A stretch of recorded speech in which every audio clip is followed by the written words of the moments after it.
This Express is a runaway train. Ain't no pressure when you built for this. Man down. Round one. The truth hurts.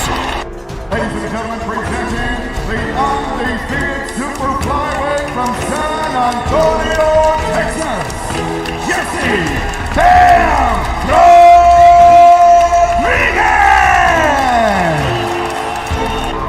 The universally recognized undisputed lightweight champion of the world, Devin the Dream Haney!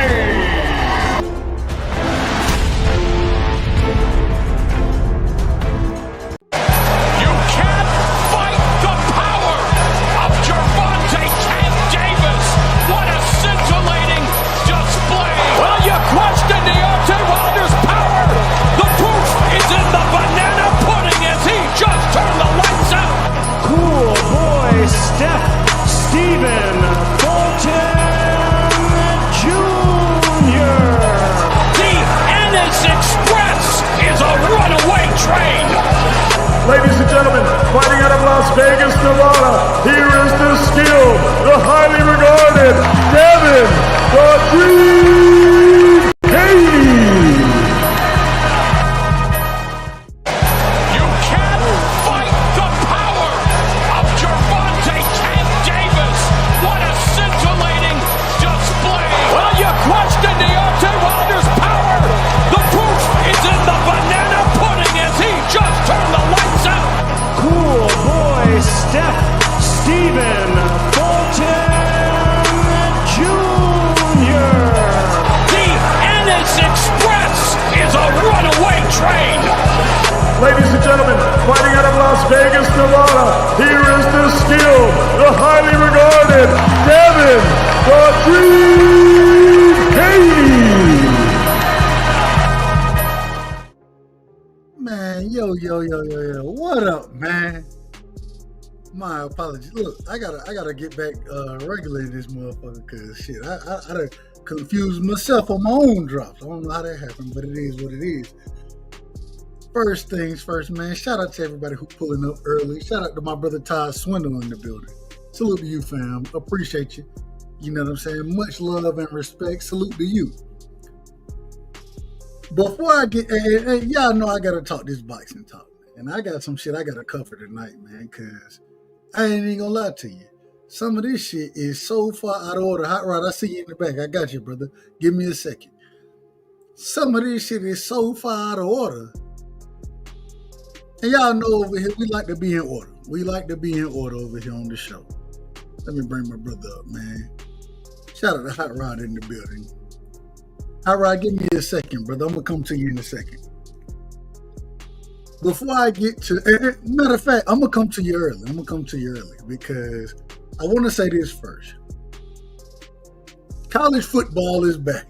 The NFL is on its way. I can't wait for the NFL. I loved every second of college football this weekend. Alabama got their ass whooped. Happy about that. I mean, if you want me to lie to you, I'm going to lie to you. No, I'm not going to lie to you. I'm not lying to you. I'm happy Alabama got their ass whooped. Notre Dame versus Miami. I was rooting for Notre Dame. I ain't lying. I wanted Notre Dame to do their thing. Shout out to my sister in the building, man. Cameron Fields. Y'all make sure y'all go sub to Cameron because she doing a hell of a job over there. It's crazy work. Some of the topics that she talk about and how they relate to me directly, how they relate to individuals in my life. And man, I love all the conversations as far as mental health and those type of things that you got going, sis. Much love to you. College football, man. We just watched a game that I thought Notre Dame should have won. I thought Notre Dame should have put hands and feet on Miami by the way that they were playing. They lost. Notre Dame did. Miami won. But at the same time, I think Notre Dame a better team. They got a young quarterback over there. Whereas Miami, you know, they got the former Georgia quarterback and Carson Beck. But at the same time, man, just run the ball. If you run the ball, then you eliminate a lot of those mistakes that you make in that game. In my opinion. But I mean, it's neither here nor there. Neither here nor there. It doesn't mean too much to me. You know what I'm saying? Georgia won, Alabama lost, Texas lost. I'm happy about all of it. I hope that every SEC team lose. Because I don't root for none of them motherfuckers outside of Georgia. That's just me personally. Now, BVO, you out of, man, I gotta mute you. You out of order. I can't laugh. Well, you can laugh as much as you want to. You just interrupting the show. You out of order. So I ain't got no problem. I ain't got no problem with none of it. But at the end of the day, man, I would have preferred to see Notre Dame win than I would to see Miami win. That's just my opinion. But that's neither here nor there. I want to get into this actual real boxing talk. Y'all know I love the sport of boxing. I love it. But damn it, these niggas starting to make me hate it. And the individual we want to talk about tonight, we got to talk about Shakur Stevenson. The reason I got to talk about Shakur Stevenson is because this the same motherfucker that gets up and got all these supposed friends. Everybody is friend now. Shout out to my brother Kazi in the building. Everybody can't be your damn friend. This man literally said, I'm going to go up there and whoop T.O. ass and then vacate the belt so Keyshawn Davis can win the belt. Well, when you move to 40, just campaign at the division you win the title in. Campaign there. If you're not going to campaign, then why you not fighting, what's the brother name? Oh, man, Murataya. Why you not fighting him? Why you not looking for the smoke with the brother that, and I say this respectfully, coming from Cuba? Why you not looking for the smoke from him? But you're gonna move up and talk and say, I'll move up to fight T.O. at 40. Well, hell, if you're going to fight T.O. at 40, why you ain't trying to fight Gary Antoine Russell? But then I'm going to go back down. And defend my title down there. Are you going to unify? And then to say, when I drop the title, I'm going to drop it so Keyshawn Davis got a chance to win it. Wait a minute. When we start saying niggas go get titles so they free and then drop and vacate the title so they friend can get the title. I ain't never heard of this. Never heard of it in my life. Shout out to Kazi in the building. Shout out to my brother Piero in the building. I've never heard of this nonsense. Once I become a champion at another division, I'm defending my damn title. Unless I'm moving up. I'm not, shout out to my brother straight out of the great state of Alaska. Shout out to Cash Crypto. I'm not sitting here trying to go back down. And then sit here and say, well, I'm going to go back down so he can win a vacant belt. What kind of bullshit is that? It's some of the most nonsense shit that I've ever heard in my life. I ain't never heard nothing like this. And then for Shakur to sit there and have a smile on his face when we've been looking for you to challenge yourself for the longest. We've been looking for you to challenge yourself. BVO, he on the panel. We're going to get to my brother in a second. BVO call you Shakur Sanchez. I said, no, we got to have that respect. We got to call him Shakur. We got to call him by his last name. Come on, BVO. We got to call him by his last name. BVO said, hell no. That nigga is Sanchez.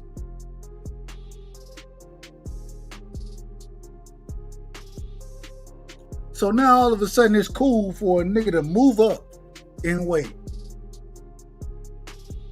to go for a quote unquote title, and then say, I'm gonna drop the belt so my friend can win it. Well, how about you fight that nigga? How about you fight him? Oh, no, we friends. We friends. We can't fight each other. We friends. What individual sport? I remember a time where Venus and Serena, when they had to play each other in tennis. Do y'all remember that time? I remember a time that happened. These are sisters. These are family members. Sisters. Shout out to Unbiased in the building. Brim. Shout out to Evelyn in the building, my sister. But now all of us, if we friends in boxing, we ain't got to fight each other. I'm going to go win the belt and vacate it so you can get the belt. You can fight for, well, tell that nigga to go fight Teofimo Lopez, man. If you're not going to rock at the division, what you doing?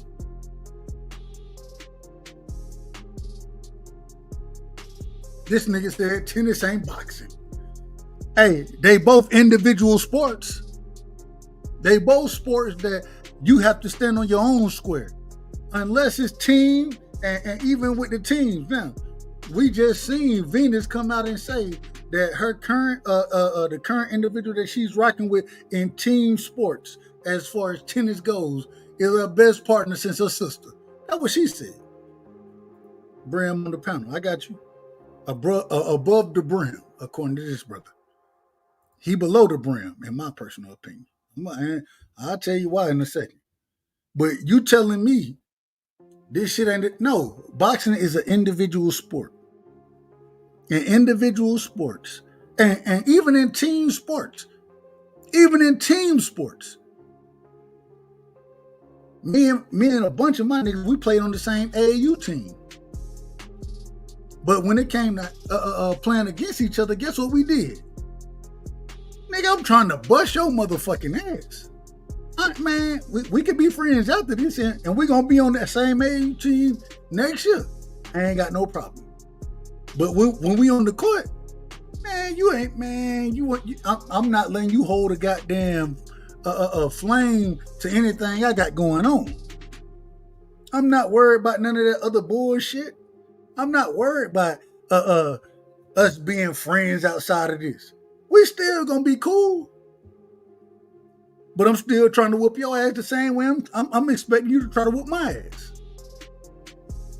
But all of a sudden it's okay for this nigga to go up there talking about, oh well, I'm gonna win a belt and then vacate the belt. What you vacating it for?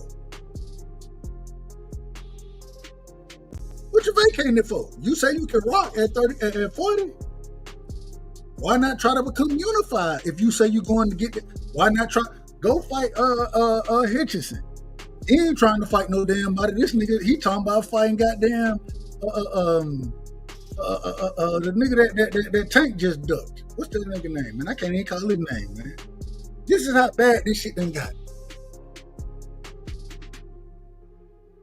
A 40-pounder, Lamont Roach, a 40-pounder trying to fight a 35-pounder instead of unifying his division. A nigga saying, hey, I'm going to move up and fight it this way. The same nigga who said he'll move up to 47 to fight Conor Ben, but said that Devin was too big. Conor Ben been rocking at 47. That nigga, he just fought at what? At a catch weight closer to 60 than respectfully, closer to 60 than 47. But you gonna go fight him. But you can't fight Devin. You a fraud, bruh. We gotta call a spade a spade. When niggas doing bullshit, we gotta call niggas out. Shakur Stevenson, I'm calling you out, brother. You on some hoe shit. You on some bitch shit. All this, oh, I'll fight anybody. Well, you ain't proved it. Shout out to the fight you had with, as BVO would say, Willie Zapata. Shout out to that fight. I thought that was a good fight. I thought you did your thing in that fight. But now all of a sudden, when you move up in weight, you will fight Teofimo Lopez, but you will drop. And then tell us I'll drop it so Keyshawn can get it. What kind of bullshit is that? How about you just go fight Keyshawn? Stop being a fucking hoe. A hoe ass nigga. Stop being a hoe ass nigga. Stop saying to everybody your friends, because when you look at Abdullah Mason said, nah, we ain't friends like that. I'll fight his ass. That's what Abdullah Mason said. Stop trying to be everybody who dangerous to you. Stop trying to be their fucking friend. How about you just say, you know what? I'm going to prove that I'm the best. I'm whooping all these niggas' ass. How about you just say that? Just say I'm going to whoop their ass. Stop talking about all this other shit. Hey, Brim, you still owe me. You know what you owe me. You know what you owe me. Respectfully. I say that respectfully. I'm just looking for the drop. Brother. All I'm saying is, Shakur Stevenson, we calling you out tonight. We calling you to the damn carpet. Stop trying to be everybody fucking friend. Stop saying that you're a friend to everybody that you don't want to fight. All the good fighters, some type of way, you're a friend of these niggas. Stop being a friend to niggas that you need to be in the ring with and prove your greatness. According to you, you great. I ain't got no problem. I think you're a great fighter. I definitely think that. Prove it against the elite individuals. Prove it. That's what we're looking for. We're not looking for none of this other dumb shit that you're doing. If you go up there and beat Teofimo Lopez, I ain't got no problem with it. And I got you beating Teofimo Lopez. Fight Antoine Russell next. Fight Antoine. That's what we want to see from you. We don't want to see you say, well, I'm going to go get it, then I'm going to vacate the belt so my friend can get the belt, and then I'm going to go back down to 35, and who you going to fight? We've been asking for you to make the fights already, and you ain't making none of them. So who you going to fight? All I'm saying at the end of the day, stop with the bullshit, man. Stop trying to sell me a bag of groceries that got a whole bunch of carbs, and it ain't got no damn fruit in that bitch. It ain't got no damn meat in there. You got Lunchables in the damn bag of groceries you trying to sell right now, nigga. We don't want the damn groceries. Excuse me. We don't want the Lunchables. We want the groceries. We don't want the Lunchables. And that's the type of time you want. I'm a Shakur fan. I done been a Shakur fan. Bram, you're gonna have to chill. Bram, you out of order, man. We finna have to get Bram the goddamn drop, because this nigga is all the way out of order tonight. But at the same time, as much as I got respect for your love for you, man, stop selling a bag of goddamn Lunchables to real boxing fans. The same way I would say the same thing about Tank Davis. When I said about Tank Davis, ain't nobody got no problem. You said about Shakur, now niggas got problems about it. Keep the same energy. Keep the same fucking energy for all these niggas.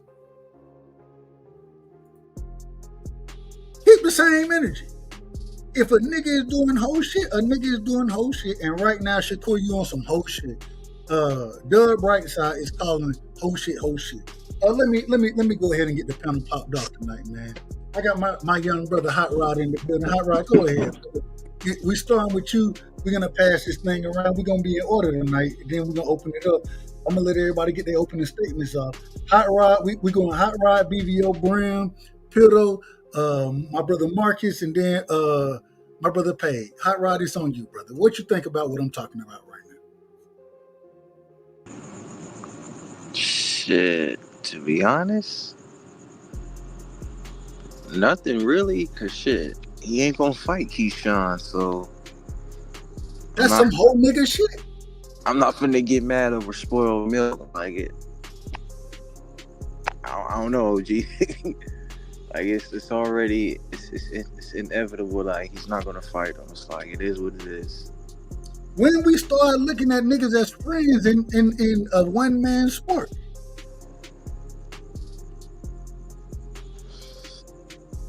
Yeah, I'll get that. Hey, smoking good over there. I'm gonna come back to you. BVO, go ahead, BVO, man. What's your thoughts on the whole conversation? You're on mute, BVO. Are you asleep? Did you fall asleep that fast? All right, BVO, sleep. Let me get my brother. Hey, Bram, it's on you. You've been making faces. Yeah, I had to, man. I appreciate you, Dub. How you doing, good brother? Hey, it ain't nothing but love and respect. Hey, so check it out.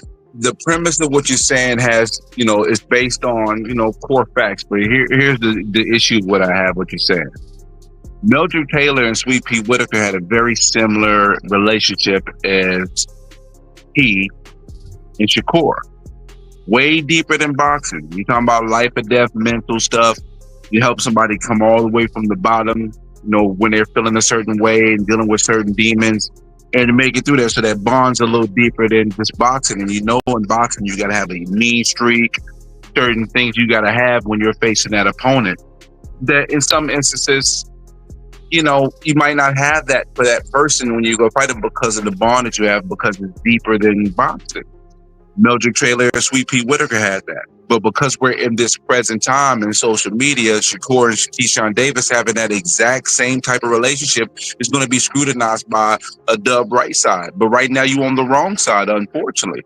Now, if Shakur goes to 140 and fights T.O. and beats him and this, I'm going back to 135, that's his prerogative.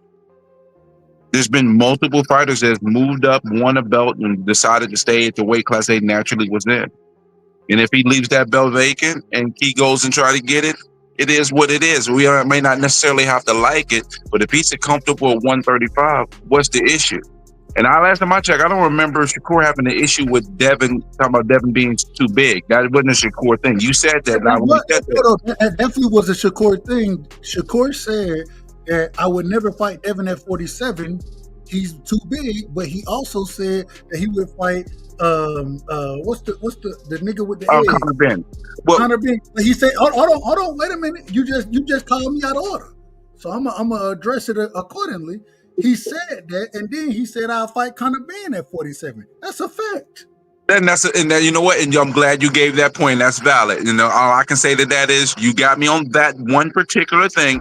But the truth be told, boxers talk out both sides of their mouth all the time. They'll say one thing and then 6 months later it changes. That's just normal circumstances. But so in regards to him saying that Devin was too big at 147 and him wanting to fight Conor Ben, you got that part.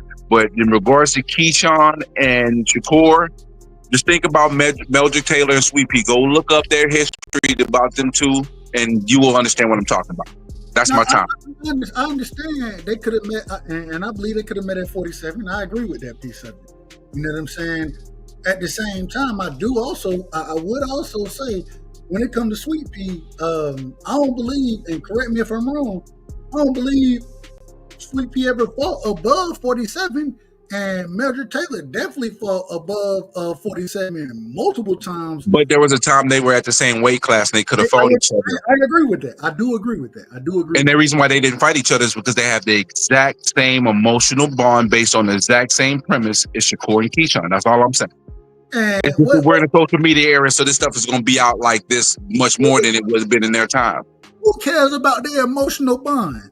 Like Mike Tyson, you're fighting somebody. To fight somebody, you gotta have a mean streak to you. You gotta feel there's certain things you gotta tap into as a fighter. That if somebody you got love and respect for, and they help save your life, you may not have the same disposition when you go into that. You go dealing with that particular person. That's fair. I can understand you wanting to see the fight. I would want to see the fight, but I'm not gonna completely just dog them out and disavow them because they dealt with a real life situation where one person helped them get all the way out of a particular place situation, and they're bonded a lot deeper than just the boxing game itself. I'm not going to dog them out and call them BITs and for that. What situation is that with Keyshawn and Shakur? What situation are you speaking on with Keyshawn and Keyshawn Shakur? was talking about offing himself, and Shakur was the person that guided him through it all. Amazing. Okay, you all right? That's deeper than rap, son. Okay, I ain't know nothing about Keyshawn talking about offing himself. You got it. You got it on that one. I don't know nothing about that, so maybe I'm out. But just a little bit, but it's understand based on boxing alone, you're not out of order based on boxing and the premise of boxing. But every situation and circumstance does have its own nuances and individual details. That's all. So, all right, let me get my brother Marcus in the building. Ohio Run Boxing is in the building. Salute to my brother. I got your message. Man. I got your information. I'm gonna hit you up. Yeah. What you got on this, man? What you got on Keyshawn or Shakur saying he'll go up there and whoop Tio, then drop the belt so Keyshawn can pick up a vacant belt? What you got on that? That's crazy. That's crazy. No, I think this is one of those situations where it's all about context, and two things can be true at the same time, man. I think both of y'all, what's his name that was just on the panel? Brown? He's still on, right? Okay.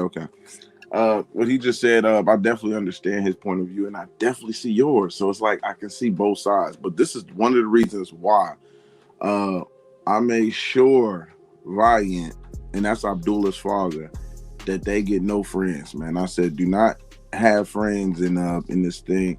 And they already been to the test. They keep their circle small. And I got a funny story. Hold on, real quick before you tell the story. I want to say this: when Keyshawn said, when Shakur was talking about him and Abdullah being friends, what did Abdullah say? Abdullah said they're funny. I ain't got no friends like that. No, but that was the thing though. Abdullah and them, he's seen the play. Even when he started to move up in the rankings and start to be on consistent knockouts, he was getting, he got a trainer, and he was getting more pointers from Shakur, calling them and telling them to do this or asking them about how he do this and how you do that between us. This is what was being said.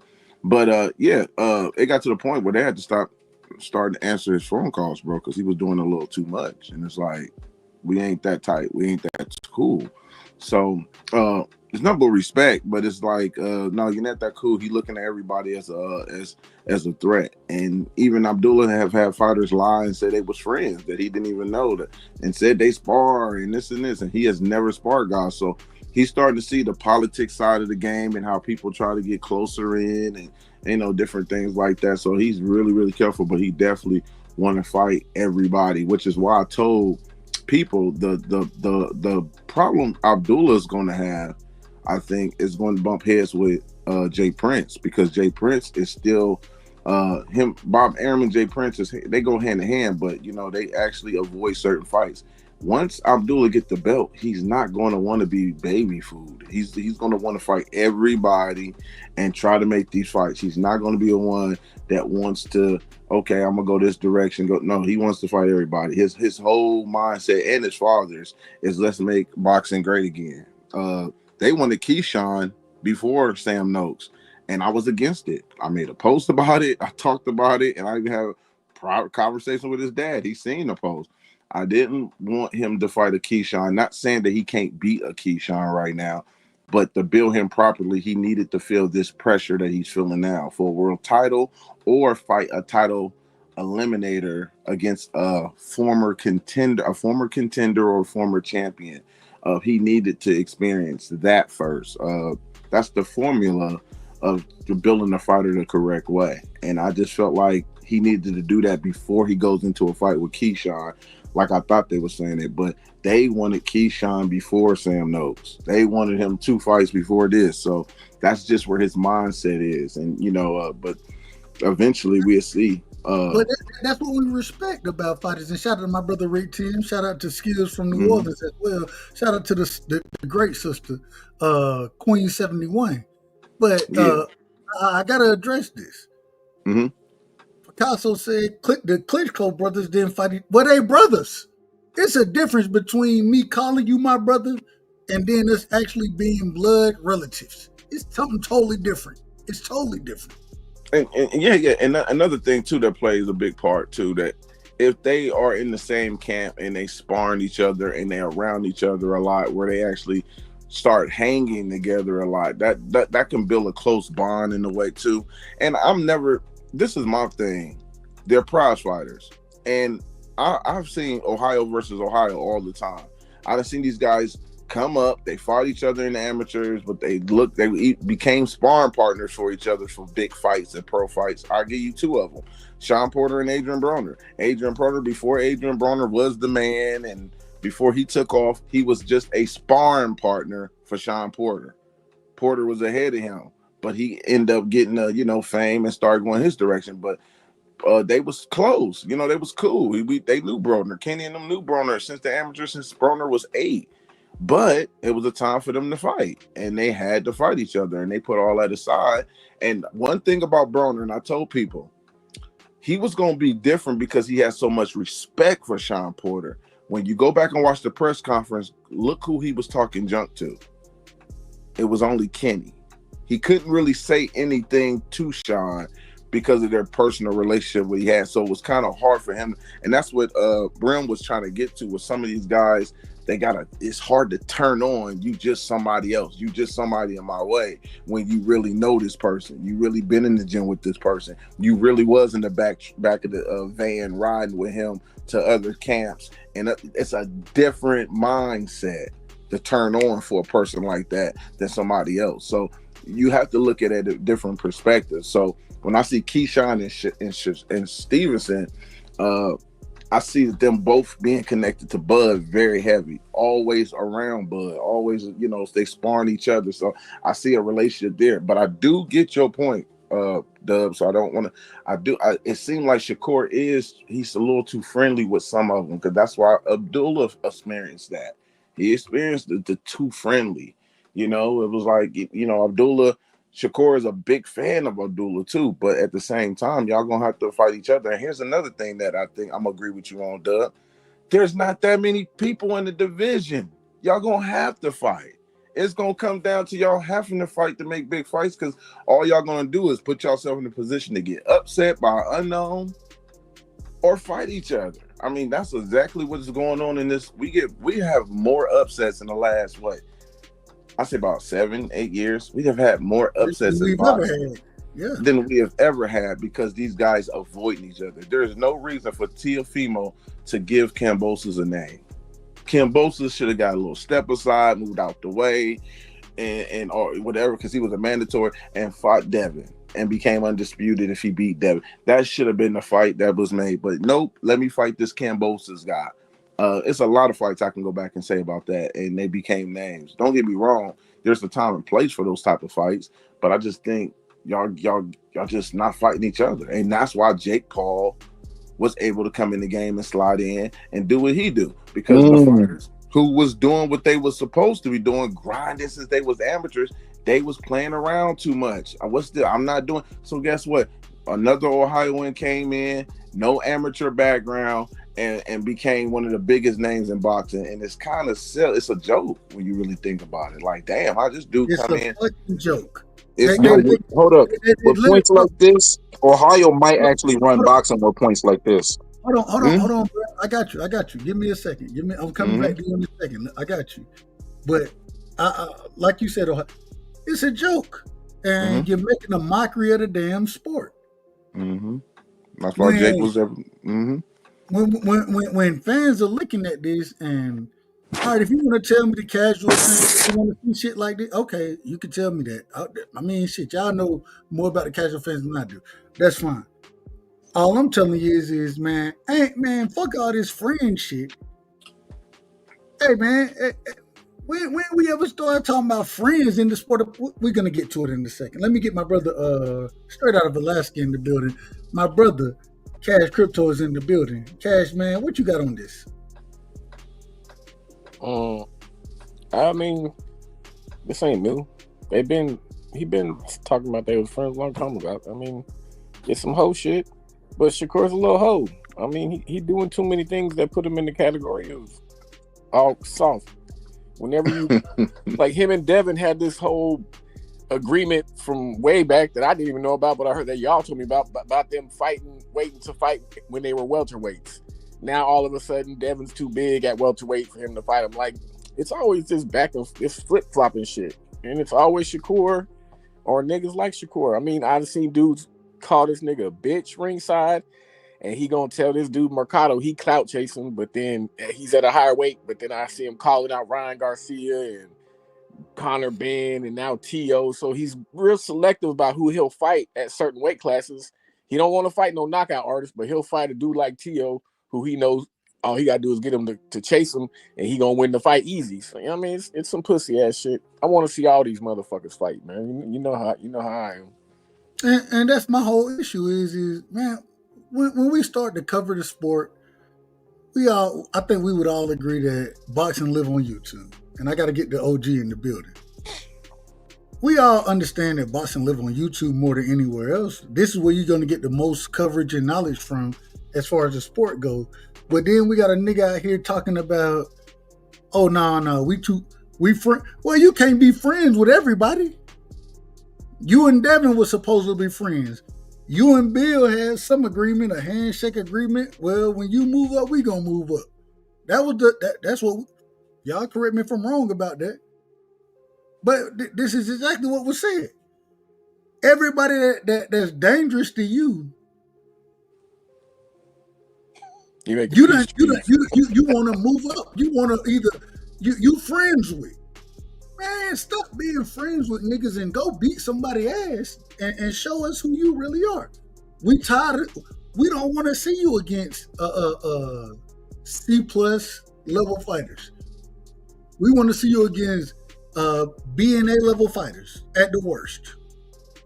At the worst, that's who we want to see you against.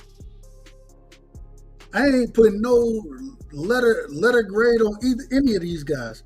But what I will say is even when you said you would never fight Abdullah Mason was the same one to say, nah, we ain't friends like that. Now we can definitely get that work in. I didn't even know they asked him that. That's not to cut you off, bro, but I didn't know they asked Shakur about Abdullah before. I never even heard him. He was the one who said. So if you go back and listen, and when Shakur said how him and Abdullah were friends, quote unquote, Abdullah came back and responded, well, we done sparred, we done did this, that, whatever, but nah, we can fight. Abdullah said that. Shakur was the one who said, nah, that's my little brother, that's this, that, he was the one that's ducking the wreck. And it's been very consistent from Shakur's standpoint, because there was a time he was talking about him and Devin. Oh, Devin, that's my little brother right there. Well, hell, when Devin sent you the contract to fight for Undisputed, even though and the 25%, I would have took it if I was him. But who am I? He know boxing better than I do. Who am I? At the same time, I would have definitely took that damn fight to become Undisputed at 35 in one fight. I would have definitely took that offer. You know who else did the same thing, Doug? At 160, your boy you was on Jamel Charlo and Jamal. When Errol De Laura, who's been in their camp for a long time, was like, I'll fight them. Every one of them, if it come down to it. Laura was definitely vocal about that, but their energy was never the same. Hey, even right now, Errol, Spence, EJ, all of a sudden, you know what I'm saying? When EJ told us a long time ago, nah, hey, I'll fight both of them niggas. I rock with them. And now we see Mel come up with the whole, he calling out EJ and Boots at 54, according to images. I'm gonna say the images. You mean according to Chat GPT images? All right, well, maybe I'm out of order. Maybe you're not out of order at all, Doug. Maybe AI made that shit up. Maybe AI. No. I'm just saying you use ChatGPT to the fullest. But check this out. I personally think Charlo might end up fighting Laura at 160 because I do not believe Charlo is coming back to 154. There's no way a 35-year-old guy that is going on 4 years since the last time he fought at 154 is coming back to 154. I just don't believe it. He's going to fight at 160. It just looks sexier and more appealing to call out the 154 guys because that's the hot division. But I think Charlo, when he comes back, if he comes back, it's 160. Nah, but you out of order. You out of order. And the reason you out of order is because he ain't called out. He didn't call out Lara. That nigga, He's not going to. He's not going to either. Hold on, man. Hold on. That man, he got the lion eating the boot. He got the lion with the quote unquote big fish in his mouth. That's what he got. These are the chat TV. What you call them? Chat GPT. Whatever it is. You didn't listen to me, Dub. Hold on. Let me finish. I'm sorry. These are the images that he putting out there. This is what he's putting out there. So if he gonna put these, man, make the damn fight. We not trying to see you now. If it's small, right? I ain't got no problem with you saying I ain't fighting my brother. I have no problem with that. You know what I'm saying? When it's family, that's one thing. When I say family, when it's literally family, I had no problem with it. But when EJ said, "Nah, nigga, make the fight. Fuck that shit. Let's fight then." He didn't want it from the beginning, but now all of a sudden, messages. Man, what are you trying to get in? Let me get my brother CRUSHDALEGEND in the building. Hold on. I gotta get the OG in the building. Then we're gonna open the panel up. OG, you in the building? Yes, salute day. How y'all feeling, man? Man, much love and respect. Man. Blessings. Hey, I can't complain. I see this good old topic, Dub. Are there any friends in boxing? Well, you know me. I'm from the old school. I'm going to start off like this. There shouldn't be no damn friends in boxing. What the hell we talk about friends in a damn gladiator sport? I keep on saying today's fighters, man, they make it seem like this is a cotton bowl fest. Because everybody's just too damn soft, man. They just too soft. There shouldn't be no damn, we ain't no damn friends. I'm talking about I'm the best.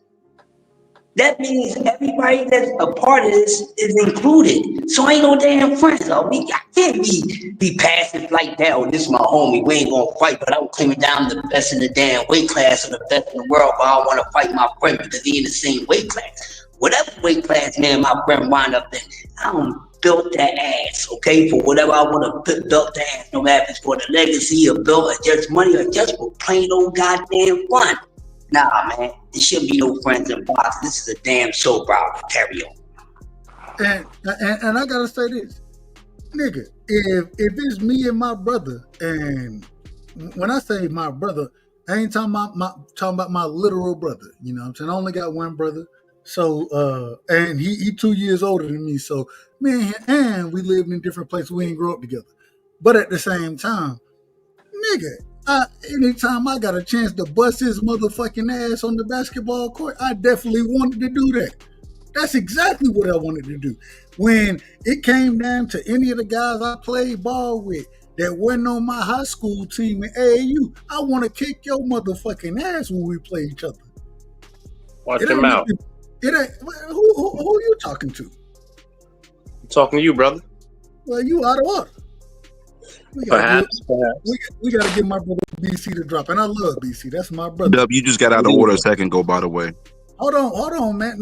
Hold on, man. Hold on. BC. You smoke crack, don't you? You smoke crack, don't you? Look at me, boy. Don't you smoke crack? and shout out to my brother Scholar in the building. You damn right. And I hope BVO listening right now.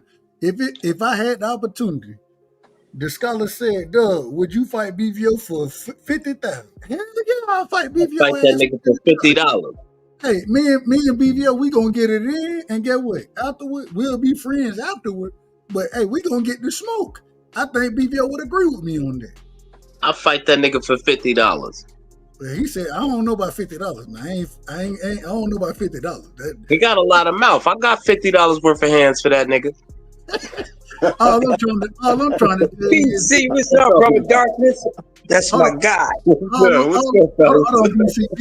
I'm trying to tell you is for the price range that some of these fights are worth, And you talking about I ain't finna get to smoke with my brother? Nah, hell no. That's because that's what people forget. Hold on, BC. If you my brother and you love me, then we gonna make some money together. How about we do that? And afterward, now the same way. And boxing is a little different. It's the gladiator sport. I agree 100%. But at the same time, and I've never boxed professionally, but I've played basketball for a long time in my life. Played professionally. Well, college-wise. Can't even dunk. I don't know if college is professional. I don't know. Shut your ass. I dunk on your motherfucking ass. But you done had a fight.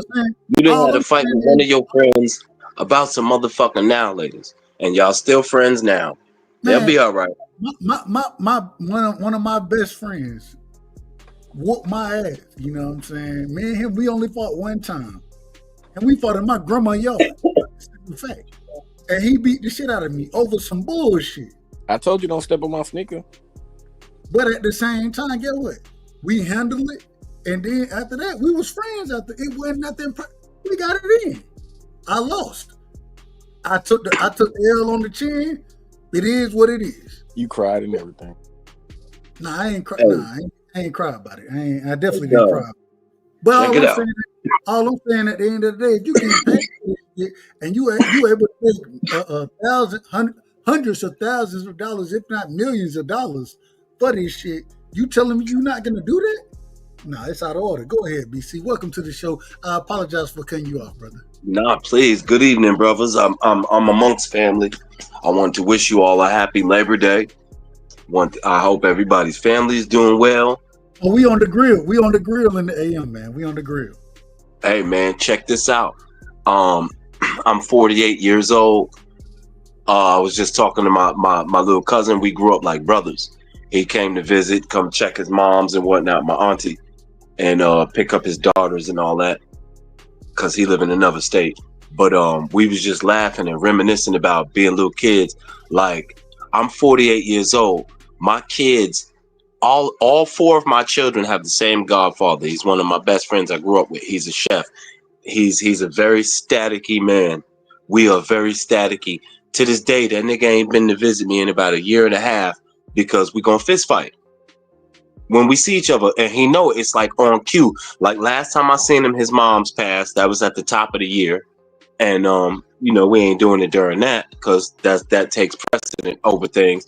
But like me and my friends still fucking squabble. Me and my friends still set aside time to, like, all right, when I see you, you live in Virginia, I live in Queens. When you come up to New York to visit your family and you come see me, we gonna go in this park behind my building at like midnight and we gonna fucking fight. I'm gonna beat you up or you gonna beat me up, but they're not gonna beat me up because my foot game is crazy. I'm gonna beat his ass because he about 5'10" and he about 260. He got a couple of pounds on him. And I'm gonna put footwork on him. I'm gonna fuck him up. I'm gonna fuck up his forearms. When he put out his jab, I'm gonna fuck up his forearm and I'm gonna punch him in the shoulder and step out and then punch him in the stomach. Like, I'm gonna beat him up. I'm gonna beat him up, but I'm not gonna hit his face. That nigga is my size, minus 6 inches. Minus 6 inches. There we go. And I'm gonna fuck him up because people be. As black males, we get caught up in size and this and that, and you just forget about, like, man, if we was playing football, you got me, but this ain't football. My footwork is gonna it doesn't matter how much you're fucking 90 pounds my senior, 100 pounds my senior, I'm gonna beat you up. I'm gonna beat you up. You can't move with me. I'm gonna beat you up. And like, you thinking like, cause I'm bigger than you and I'm strong, I'm gonna fucking fuck your arms up. Man, every time your arms come out, it's gonna get hit. All I'm trying to tell you is I understand what you're saying. But I'm trying to I got you. Y'all ain't getting paid for none of this shit. These niggas it's for free. Hold on. These niggas getting paid for it. They still talking about, oh, we too much of friends to fight each other. It's ridiculous. It's some of the most. It's bullshit. I don't want to hear none of that shit. And as a boxing fan, I strictly look at this as a boxing fan. Man, I'm not want to hear none of this shit. I told, and I'm with you, Doug. I said this, I don't like Ohio versus Ohio as much, but if it makes sense, and y'all had a great card. Y'all had a great card this weekend. A great card. Yeah. Well, Albert, he did his thing, man. Shout out to Albert Bell, man. Nah, shout out to his opponent. He might give that man a title shot. Hunter came to fight, bro. He came to fight. Hey, real quick. Hey, I ain't gonna lie. With Hunter, when the noise that he make when he go up and down with that shit, I love all of it. I love all of it. He was a good villain this weekend, man. I appreciate it. He can fight. Yeah, he definitely can. So he pushed Albert. He gave him different looks. But back to what I was saying though. I don't have a problem with Ohio versus Ohio. I mean, even when we got Cleveland, we got Abdullah from Cleveland, then you still got Tiger. If Abdullah go to 140 and he succeed and do what he's supposed to do at 135, you still got Tiger. Well, Tiger at 147 now because he moved from 140. But if it comes a time of them two guys, he looked better at 47 in my opinion. Yeah. If it ever come a time that those two guys meet, they're gonna fight, and it's gonna be money on the line. Like, why not have a fight at home? If y'all both is doing what y'all supposed to do, heck yeah, y'all both winning. No one really lose. Y'all prize fighters. And I remember Mike McCollum said that, and I think you remember this, Dub. You follow, Mike McCollum's a bad boy, but he said when he went to Marvin Hagler, I think they was at a convention or something, and Marvin Hagler told him, "I respected you. You always been a good fighter." He said, "If you respected me, you would have fought me. You didn't respect me. You didn't honor me." He said, "I have to feed my family. If you respect me and care about me, as a fighter, you would help me feed my family." And that's what it's all about at the end of the day. And the thing is, bro, like I said, I understand team sports are a tad bit different than individual sports, but when you done got to a certain level versus an individual who's at that level, that's when y'all need to clash. Regardless if y'all from the same home, even with y'all being from that make it even bigger. And so I just don't understand none of this shit, that all this friend shit, all this friendship, but I just don't understand none of it. I don't understand it. In an individual sport, you can't have friends like that. If you're not my family, literally, I'm talking about. I'll do it this way. Even if you my cousin, you know what I'm saying? We might possibly have a negotiation there, but 9 times out of 10, you a my dog, auntie, man. no, that's a true story. When we was kids, all my aunties and uncles, really my uncles, I ain't gonna lie to you, they wanted us to compete against each other. Yeah, I got you. Compete. This is what we here for. We ain't here. We here to compete. And no let's losing. do our best. And then if we can make money competing against each other, hell, we was doing it for free as kids. So why we can't do it for money now? See. Dub, you want to beat on your family, you diabolical. But listen, I think both things. Wait a minute. I'm diabolical.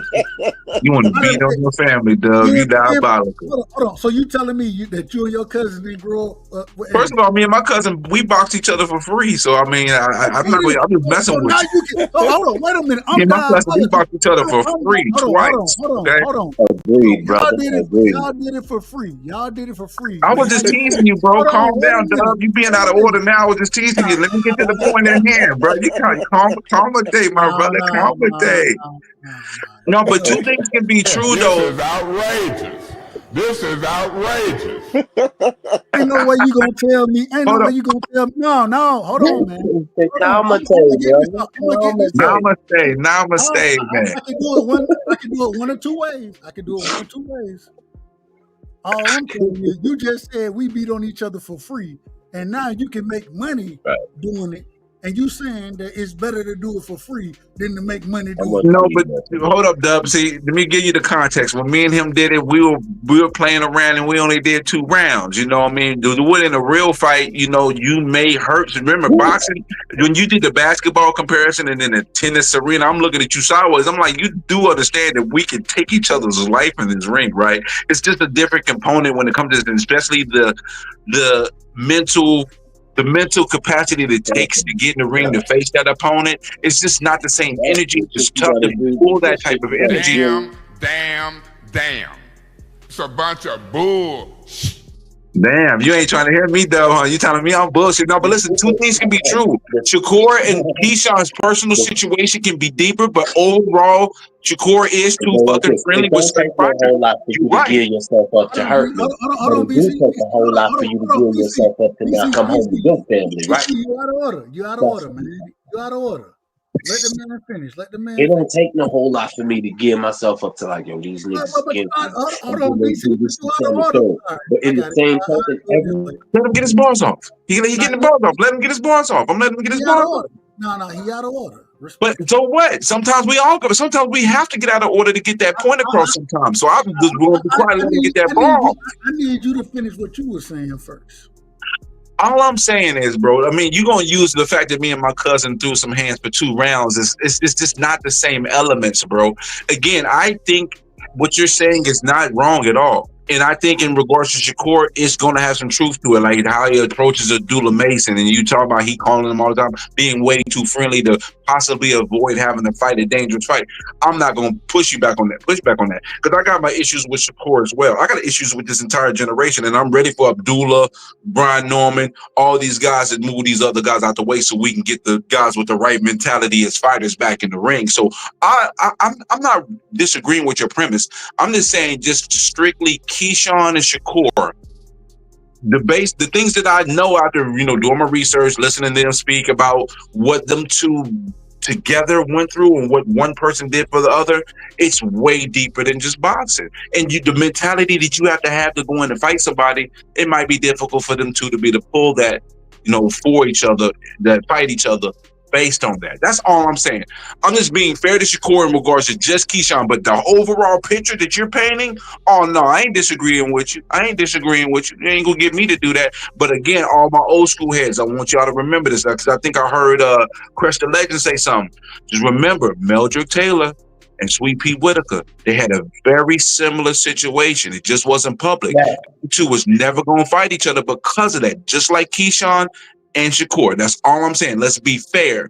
I understand that we love the fighters of the past because they did things these new fighters ain't doing, but they didn't have the public scrutiny as well in regard to the easy access.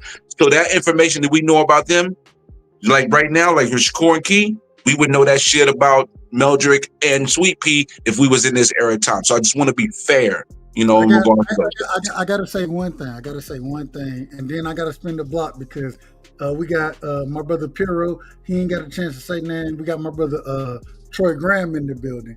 One thing I'm gonna tell you, and I definitely understand. I definitely understand what you're saying to some degree.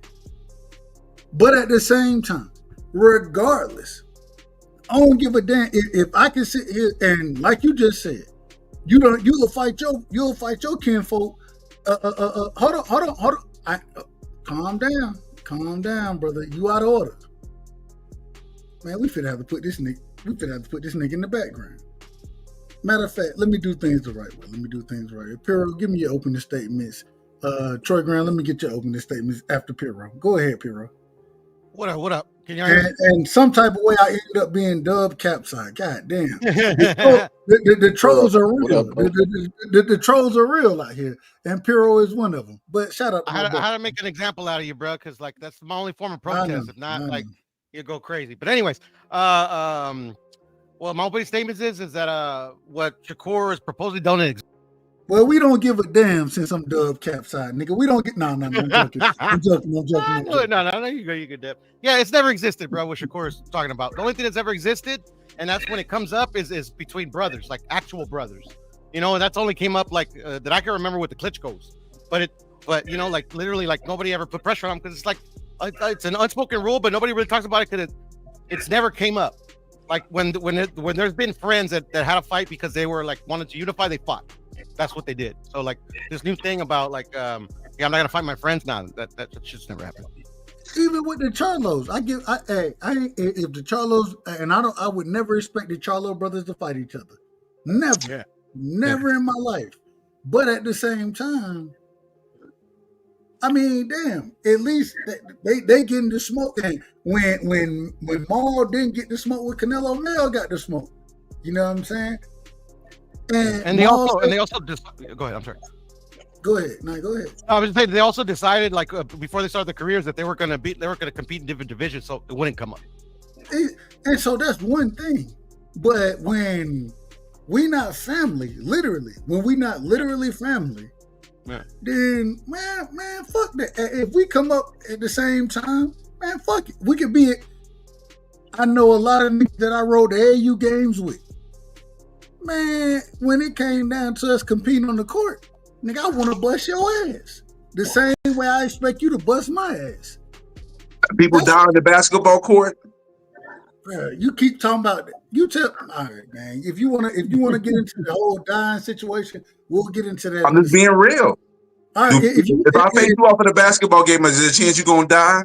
If that's I what get a jump in your grill. If that's what you want to go with it, give me a second. We're gonna get to that, and I'll answer that question directly. Let me get my brother Troy Graham in here, and I want to come back to what you just said. Go ahead, Troy. Welcome to the show, brother.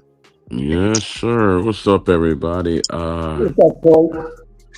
There's friendships in boxing, but there's no friends in the ring. It's just that simple. We could be cool outside the ring, but once we step in there, you have a job to do, I have a job to do. Let's do it and get it over with. That's it. Troy, real quick, and well, not fuck that. Brim, going to your point, talking about dying in the damn ring. Oh boy, and literally, and okay, if you want to make that a point, it's a handful of fighters that die in the ring every 10 years. It's a handful of fighters. If you telling me that did you say a handful? Yes. 3 in Japan died in the last 2 months. What are we talking about here? You said a handful? No, and the Japanese guys are really getting it in. Shakur don't fight like that. Don't be so robotic on the topic, bro. Like it is altogether, while it is equally as competitive as anything else, it is altogether just a different calculus in terms of sportage. It is very basic. It is probably the eldest in all of the sports that there are. Is combat sports are brutal differently. Like, yes, you run in a chance of hurting yourself playing basketball, football, baseball, so on and so forth, but not the same as fucking combat sport, bro. It's fucking altogether different. Like, these niggas is pissing blood. Like, ain't nobody pissing blood, but ain't nobody got black toenails at the end of a fight, right? But like, you know what I'm saying? Like, it's just different. It's just different. It's just different. It's altogether different. And if you want to call this what's the word they want to use? If you want to call this a once in a scenario, you know what I'm saying? Whatever. Nigga, I played my partner, you know what I'm saying, on the court. He clipped me, you know what I'm saying, and I separated my goddamn growth plate. I'm not saying it's nothing about death or anything like that, but nigga, that didn't happen in none of my other games. It happened against this nigga. And the reason I think it happened, because I was going up to dunk the ball and shit. That nigga, he was like, nah, you're not finna do that, which I respected. You know what I'm saying? I don't respect that, because that's different. No, hold on. You ain't got to be perfect. Wait a minute. You got to do move, motherfucker. You ain't got to hurt me. No, but it wasn't about hurting me. It was about, nigga, I'm not finna let you dunk where I'm at. I done did it before with my nigga Tarvis. Hold on. I'm giving examples of niggas getting hurt when this nigga, he want to bring life and death up. What I'm trying to tell you, it ain't life and death, but nigga, when Tarvis went up and tried to dunk on at my motherfucking gym, he played at Perry, I played at House of the County. I clipped the shit out of his ass. It wasn't about it wasn't about me trying to hurt him. Nigga, it was you not finna get here and show. When you clip someone, you intend to hurt them. Listen, you my brother from another mother, right? I promise you this. I have friends from when I'm 8 years old. That's 40 years of friendship. My friend will tell you about the time I gave him an eye jammy. If you ever undercut me, I'm gonna give you a fucking eye jammy. I'm gonna beat you the fuck up, nigga. You got me fucked up. You're trying to hurt me. There is no other way that I am 5'6" 3/4. There is no other way I can think that I'm 150 pounds. If you push me when I'm airborne, if you undercut me when I'm airborne, I do not give a fuck how cool we are. When I get up, I'm hauling on you, bro. If you're gonna be a hoe about it, then be a hoe about it. How am I being the hoe about it? The hoe about it is the nigga that's more than 100 pounds heavier than me, pushing me out the air. I'm punching you in your face. Nigga, I'm not letting you do none of that shit on my motherfucking. You let me. If you didn't let me, you couldn't stop me. So your bitch ass took the bitch ass way out pushing me. You stopped Get your feet right, nigga. Me undercutting your ass stopped you, motherfucker. You undercutting me almost hurt me, motherfucker. And when I get up, I'm going to hurt you. How about that? Ain't no almost. I'm gonna. I don't give a fuck about nigga. We playing a sport, nigga. Hey, listen, I get it. I love it. I'm not here to hug you and shit like that during the game, nigga. If you gonna do you 6'5", you 6'5", you 6'5" and outweigh me by 100 pounds. I'm gonna try to block you straight up. I'm not gonna foul you. Hold on. No, you didn't say that right. Dub 6'5" with no J and no hops. When we on I'm not gonna try to foul him. I'm gonna contest him straight up. DC, when we on the same team and I do the same shit to the niggas that's trying to disrespect our motherfucking court, I'm gonna tell you out of pocket. No, you ain't. Yo, what you gonna say, man? Don't let that motherfucker do it. That's exactly no. Dub, I'm gonna hug you. I'm gonna hug you as my teammate. I'm gonna smack you on your ass, and I'm gonna tell you, don't hurt nobody out here, my nigga. Chill out. Man, you crazy as hell. Don't hurt nobody out here, bro. He gonna smack you on the ass, man. This is a true story. When I went up, like I'm 48 years old, bro. I'm not from this poor society. I'm from where you call another man baby, nigga. BC, I went up. Or staying lieutenant. I went up to dunk, right? A nigga, 5'5", man. You better nigga stop slammed the shit out of violence. Get your little ass hurt. Nigga slammed the What shit you out of talking me. to? I throw it on you. Well, not now. Hold on. I go up. A nigga slammed the shit out of me on they next fast break. My partner Tonio and Slaughter. Man, Tonio, he undercut the nigga. Slaughter clipped his ass from the top.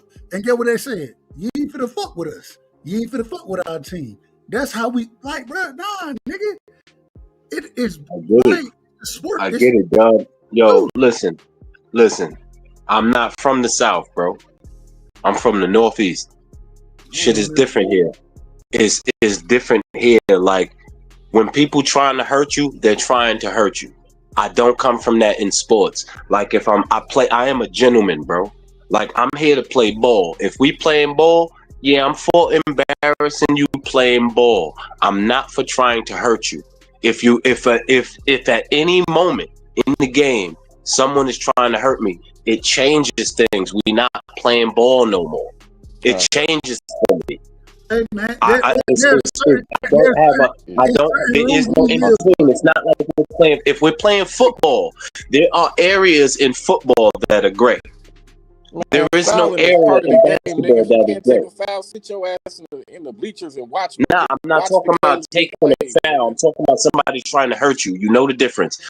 Please do not misconstrue what's being said. I could take a foul. You fouling me on a break. You give me a hard foul. Undercutting someone. Low bridging. That's trying to hurt somebody. That's not a hard foul. Grape in a food fight, man. Cut it out. Man, I don't know if you know me, brother, because I know I don't know you. But I will say this. We're probably not from the same place or in the same age bracket, especially the way you talk. You a whole year. Because I know that the era I grew up in, we didn't do that. You got me by a year. We didn't do that. We didn't do that. Not when we playing earnest basketball. No, you do that Bill Lambert stuff, you're gonna get yourself duffed. Y'all, hold on, real quick. Y'all close to the same. That's exactly what I'm saying. I don't do that. But this is the thing. When if you gonna clip man, hell no, nigga. If you clip any of my There's niggas, a difference between a hard foul and trying to hurt somebody, man, bro. if you clip any of my niggas, man, we coming at your motherfucking head. It is what it is. The same way, and this is how I can prove it. I can prove it very easily. BC, you know, correct me if I'm wrong. You're a Yankees fan, correct? Yes. And so the same way, if a motherfucker hit your guy, you gonna throw at that motherfucker. It is what it is. It's the sport. I understand that, but I'm not talking about the team. I'm talking about individually. Yo, listen, me and you, right? You're 6'5", you 2 whatever. I'm 5'7", and I'm 1 whatever. Yo, I'm still not gonna try to hurt you. If I try to defend you on this break, on some real shit, I'm not gonna try to grab you out the air like I had bungees, bro. I'm gonna try to block you earnestly. First of all, I'm gonna leave the ground before you because I have to. Because you're taller than me. And then because you're heavier than me, I'm not gonna put myself in your direct path. I'm going to take an angle. You're talking about what you would do. What I'm saying is, what I'm talking about is a hard foul. Stop. What I'm talking about is a hard foul versus, listen, undercutting someone is talking about their legs. If you were bigger than me and you get up and it's body to body and you body me, that is not trying to hurt me. That's a hard foul. Hitting my leg in any conversation back. My nigga, like, I'm gonna get up and swing. The conversation back to boxing. All I'm telling you is when I'm making these analogies, what I'm saying is that, nigga, even if you smaller than me, whatever you are, if you clip me, and then we're gonna get our get back. That's the school I grew up in. And so what I'm saying is even when it comes to boxing, you can't sit here and say, well, we just friends, and I'm talking about friends of mine. I'm not, no, fuck that. This is the sport. And so all this friend shit, that's the whole point that I'm making. I'm not, and I understand where you're coming from. All I'm saying is this whole friend shit that Shakur got, and it ain't a lot of fighters that got this friend shit going on. It's funny because people done brought up the Klitschko's brothers, the Charlos brothers. If you bring up brothers, that's one thing. But when we're talking about a nigga who just want to be friends with all the tough competition in his division, I mean, the same nigga, hold on. Let me finish. The same nigga that don't want to fight Devin at 47, but want to fight Conor Ben at 47. That same nigga, we talk, man, you soft as fuck, bro. Nah, bro. Listen. There's a part of me that thinks it's soft as a boxing fan watching it, but there's a part of me that grew up with people and understand the delicate natures of people's psyche. Man. And when you in the trenches with your people, like yo, listen, Dub, you got a friend that might get out of pocket when he drink, and you understand the trauma that he from, so you'll never smack the fuck out of him, but he probably need the fuck smacked out of him. You know what I'm saying? Like, we have those people in our real lives, my nigga. That's a different situation. It's not. What I'm talking about. I just want you to BC. I just want you to. They just box for a living. It's not a different situation. No, it is. So you telling me that a nigga that got drunk and acting a damn fool, I got to get him in order, so we ain't getting in no bullshit. That's what you telling me. What I'm saying is that. No, I'm telling you, it's a nigga's psyche. I'm not talking about whether he drinks or not. I'm saying, like, there's a person with that kind of psyche, and just because they box for a living doesn't mean that person doesn't have a delicate psyche, and that's still his boy. So they don't do that with each other. We all have friends like that, bro. Let me pass it around. And me and BC. I just wanted to say one thing real quick. Real quick. DC, you know you my brother, so it ain't nothing personal. I'm just saying, I disagree with you. Not at all. I disagree 100%. I just want to say this real quick, Dub. Friends, how many of us have them? Friends. That's all I want to say. One we can depend on. All right, let me. Well, hey, the panel is open, man. Well, real quick, let me check. I got to check on the guys. Hot Rod, are you in the building? You on I'm me? here. All right, go ahead. What you got on this conversation? We ain't heard from you yet, brother.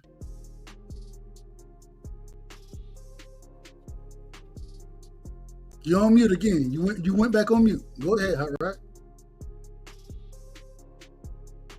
All right, Hot Rod said he ain't got a goddamn thing on it.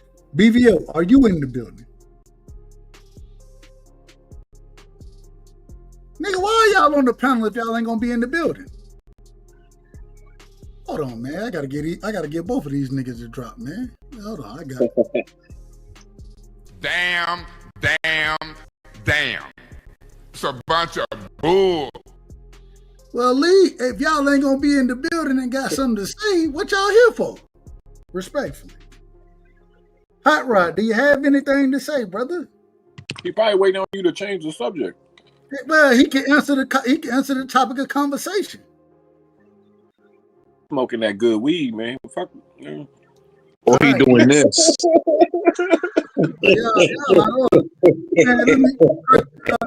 Crush, Cash, Puro, man, it's some of y'all, man. What y'all got on anything, the back and forth me and BC just had right there? What y'all got on it, man? Hey, real quick, like I said, when it comes to competition, ain't no making freaking friendship. I'm out for the kill. If you there, you're gonna get drilled. That's it. Nothing else to say. Yeah, y'all know me. I'm not a friend of that style, that new age of sweet science y'all like to talk about. I'm not even a fan of that shit. So I don't like nothing soft in boxing. So about Shakur being this nigga's counselor back in the days, I don't give a fuck about none of that shit, nigga. Just fight. I want to see the fights, man. Fuck I mean, I hear y'all, but Mildred Taylor, Sweet Pea Whitaker, it's the same thing, y'all. It just wasn't popular. We wasn't dealing with social media where every thought and breath you take is publicized, but it was the same situation. I don't care about none of that. I just want to see the fights. Hey, I respect that. Hold on, real quick, man. Shout out to the Queen in the building, Queen 71, man. And this is the beautiful point of. So he wants friends to pity each other in the ring and rob fans of good fights. Thank you. You robbing the people. You're literally robbing the people talking about this friendship shit. He's selecting out tough competition and he's trying to get them to sign a peace treaty, man. That shit is pussy. Hold on. Not with Keyshawn, but she was saying that you want. No, I don't think you understand what she was saying, Dub. She's saying you want them to fight so they can give us a trash fight because they're not going to give the same energy to each other because of their relationship. That's what she was saying to you, Dub. You didn't read her. This nigga is a repeat offender. I don't think she said none of that. What you just made up. I don't think she said none of that. But let me ask the sister. Hey, Queen, put it in the chat. Did you mean that we trying to whatever Brim just said? Say that again, Brim, for the sister to respond to. Say that one more time, brother. She said, so you want friends to pity pat each other and rob the fans with a boring fight. So she's saying is if you're that close to each other, you're not going to get a quality fight because what it requires for you in the ring to be able to put on the performance that would make fans enjoy requires a certain element of I don't give a fuck how this person ends up feeling after I beat his ass. Hey, Queen, you let me know if Brim... Reread what she said and you'll know that what I'm saying is factual. Reread it. One more again. I'll put it up here. I'm going to put it up here right here. I really want her to explain it because I read something totally different. Because what she said is, so he won't, not we. He said, so he wants friends to pity pat each other in the ring and rob fans of a good fight. When she say he is one of us making a point here on the panel, I believe, when she's mentioning he. I think when she say he, she's talking about Shakur. That's what I think. I think you're wrong, Pimpin'. Hey, sister. Respectfully, put it if you still in the building, put it in the chat and let us know who right on that one. Because Now she's talking about one of us want these friends to get in there Queen and 71. not really If fight you're out. still here with us, let Dub know that what I'm saying is correct, and if I'm wrong, then I can eat this crow. But I don't think so. Shout out to Angie Baby in the building. Shout out to Freaking Flyer in the building. You know what I'm saying? Shout out to Rick Timms, the sunny side of Houston.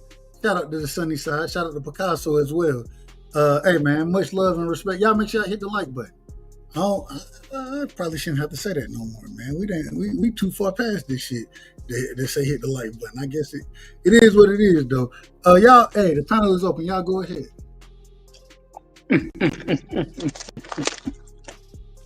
Well, go ahead. Well, as you can see, Doug, this is why I have the same exact energy for every single fighter who fits this narrative. And it's that reality, just about most of our favorite fighters fit this narrative with making these type of moves. Shout out, real quick, OG, shout out to Nick Gurr in the building as well. Hey, you know what's so crazy? When you got a name that's so capped like that, nigger. When you got a name so capped like that, it's okay though. We ain't gonna hate on it. We gonna show Yeah, that name is questionable as hell. Listen, who's behind that profile? They do it on purpose. Who behind that profile? It better not be no middle-aged white dude, bro. Quit playing with me, son. I didn't even see the damn comment, man. I didn't even. Hey, Nigger. No, his name is Nick Gurr. NIC. Gurr. We don't need that over here, man. Don't you take that Hey, but remember, there's a football player right now. His name is Noah Nigger, man. Yeah. That shit is hilarious, bro. I can't lie. His name is Noah Nigger, man. Because everybody do. Yeah. Go ahead. Pretty much. Go ahead, OG. Yeah, I was just saying, man, we can't have this in the sport. I don't care what somebody did for you. Everybody did something for somebody. Well, he was down and out. He was homeless. He couldn't feed himself. He talked about doing something stupid, and I talked him out of it. What the mother effer do? And everybody did that for some damn body. We all did it for somebody. And we do it on a daily basis. If you live in real life. So that's a lame ass excuse. Because the whole thing is, this can help better somebody's situation. In every situation, set up some sort of generational wealth, and these jokers just talk about friend and this, that, and the other. Well, real friends are going to build generational wealth. Like I said, today's fighters, they don't know how to hustle, my guys. They don't know how to hustle. And once again, the grumpy OG has proven y'all still wet behind the ear when I say a few things. Because just look at it. Now you got guys get screamed at for making money moves. Then you get guys that don't want to make money. What are we doing? You say guys want to make a legacy. Hold on, what you mean by that, Crush the Legend? What you mean by that? Huh? What you mean by that, Crush the Legend? I was getting a little confused there. You got to explain that to me for a second. Hold up, because I ain't young whippersnapper. I'm close to the 50 to 40, so you got to holler at me now. See, I wasn't calling nobody on a panel. Young whippersnappers. God damn, I'm talking to the young whippersnappers. It's not you old fart. I know you up there with me, but you're a little younger than me. But welcome to the old side of things. I got you about 5 or 6 years, and I know you happy to be 50, but goddamn, I've been here for about 6 years, man, and it ain't easy. It ain't easy what we gotta go through, so they don't understand what we go through and what we came up watching. So, to them, we ran, y'all just on range, y'all old, this, that, and other, blah, blah, blah. Well, young asses went back and did some research and see how things was done back then, and maybe they'll understand and appreciate the art of the sport a little more. But today's chant is money. This is what these younger generations talk about. Money, money, money. Okay. Well, learn how to hustle, baby. This is boxing. You here to make damn money, or you here to get credits off of merit or something? Make the damn money. You two good of friends that y'all can't make money together. You ain't no friend of mine, my guy. You ain't no friend of mine. Somebody's afraid to find out that they ain't better than that damn friend. And when I grew up, friends, we was competitive, like Dub said, on the basketball court. Nothing personal, but we get on that court, we on different sides of the team, we gonna get at it. And then after the game, we gonna get right back to what we was doing before then, smoking J's, chasing the girls and doing whatever. It's competition. The only time you're friends is when you're on the same damn team. I'ma say it again. The only time you're friends is when you're on the same side. And that's how it's supposed to be. But this younger generation is missing that for some damn reason. They are. Let's look at what's going on. They all play a part in it. And just like Ben said earlier, I'm tired of these dudes. Let's move on from these jokers. They ain't giving us a damn thing that we want. I'm going to say it again. They are not. And they ain't really gave us a damn thing that we all collectively wanted. So let's move on, because the next generation seem like they want to do things right. They seem like they got the hustle and the ambition and the drive in them. These dudes, we keep talking about, they too damn cute and too divish for me. What's the next thing gonna do? Oh man, I can't fight him. I'm in love with his sister. What's gonna be next? And real quick, OG, like even with Rick Timms say, man, he's still on. Real quick, let me pull my brother Rick Timms. He said, man, I'm still on the court Monday, Wednesdays, and Thursday. Let's go. Excellent cardio. But at the same time, it's a difference between being on the court and nigga, because if we just playing, that's one thing. You know what I'm saying? If we just out there to get cardio in, it don't mean nothing, then that's one thing. But if we on the motherfucking court and it means something, nah, you're not gonna do that shit, bro. Competition is different. And all I'm saying is that the same way you'll sit here and spar these niggas, right?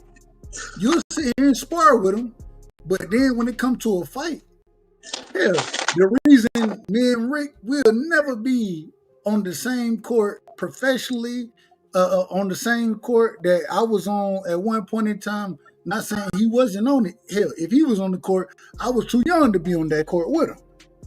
But at the same time, nigga, y'all niggas the same age, and y'all, you literally saying right now, I'll go up and whip Teofimo or Teofimo Lopez ass, and then I'll drop the belt so you can get the belt. No, nigga, we don't want to see that. If you gonna go whoop Teofimo ass, the unified champion, or excuse me, he ain't even unified.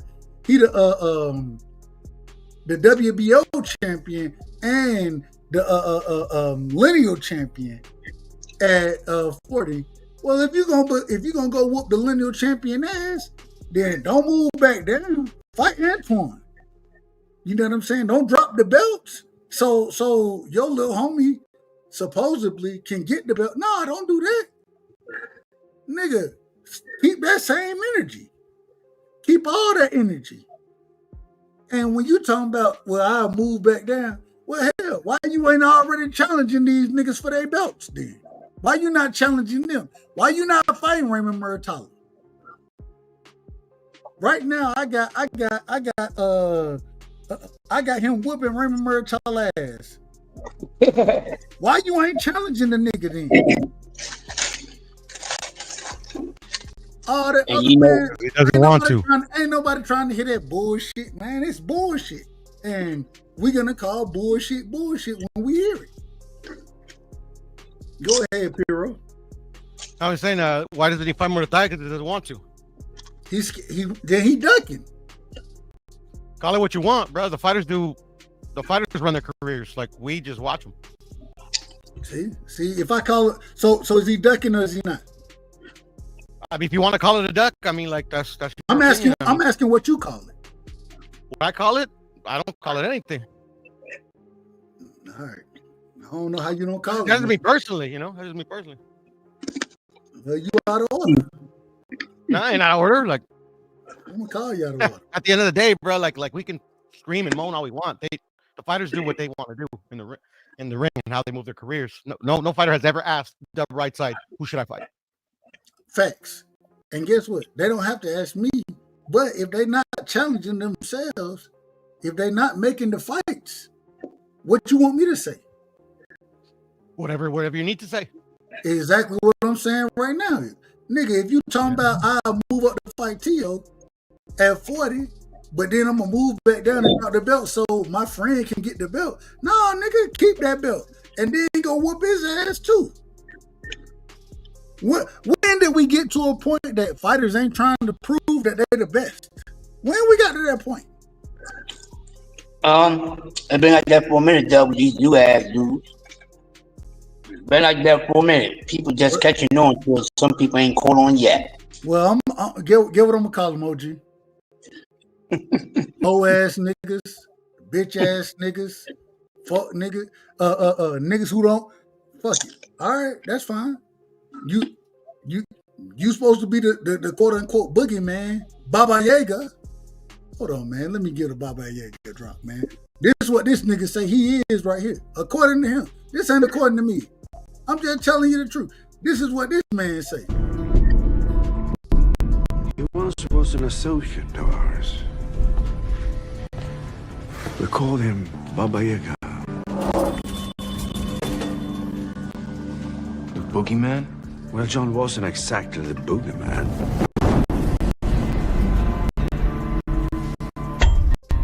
He was fucking boogeyman. Well, if he the one that was supposed to kill the boogeyman, I'm calling you this shit right now. Nice. I know that guy. Was it Beetlejuice? Beetlejuice. How do you know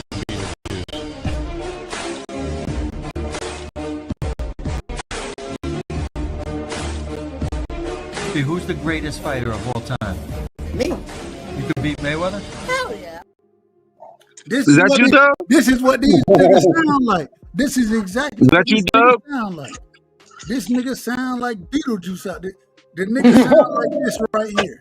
Well, let me ask you this. Who was the best boxer ever, in your opinion? I know you're a boxing expert. Me.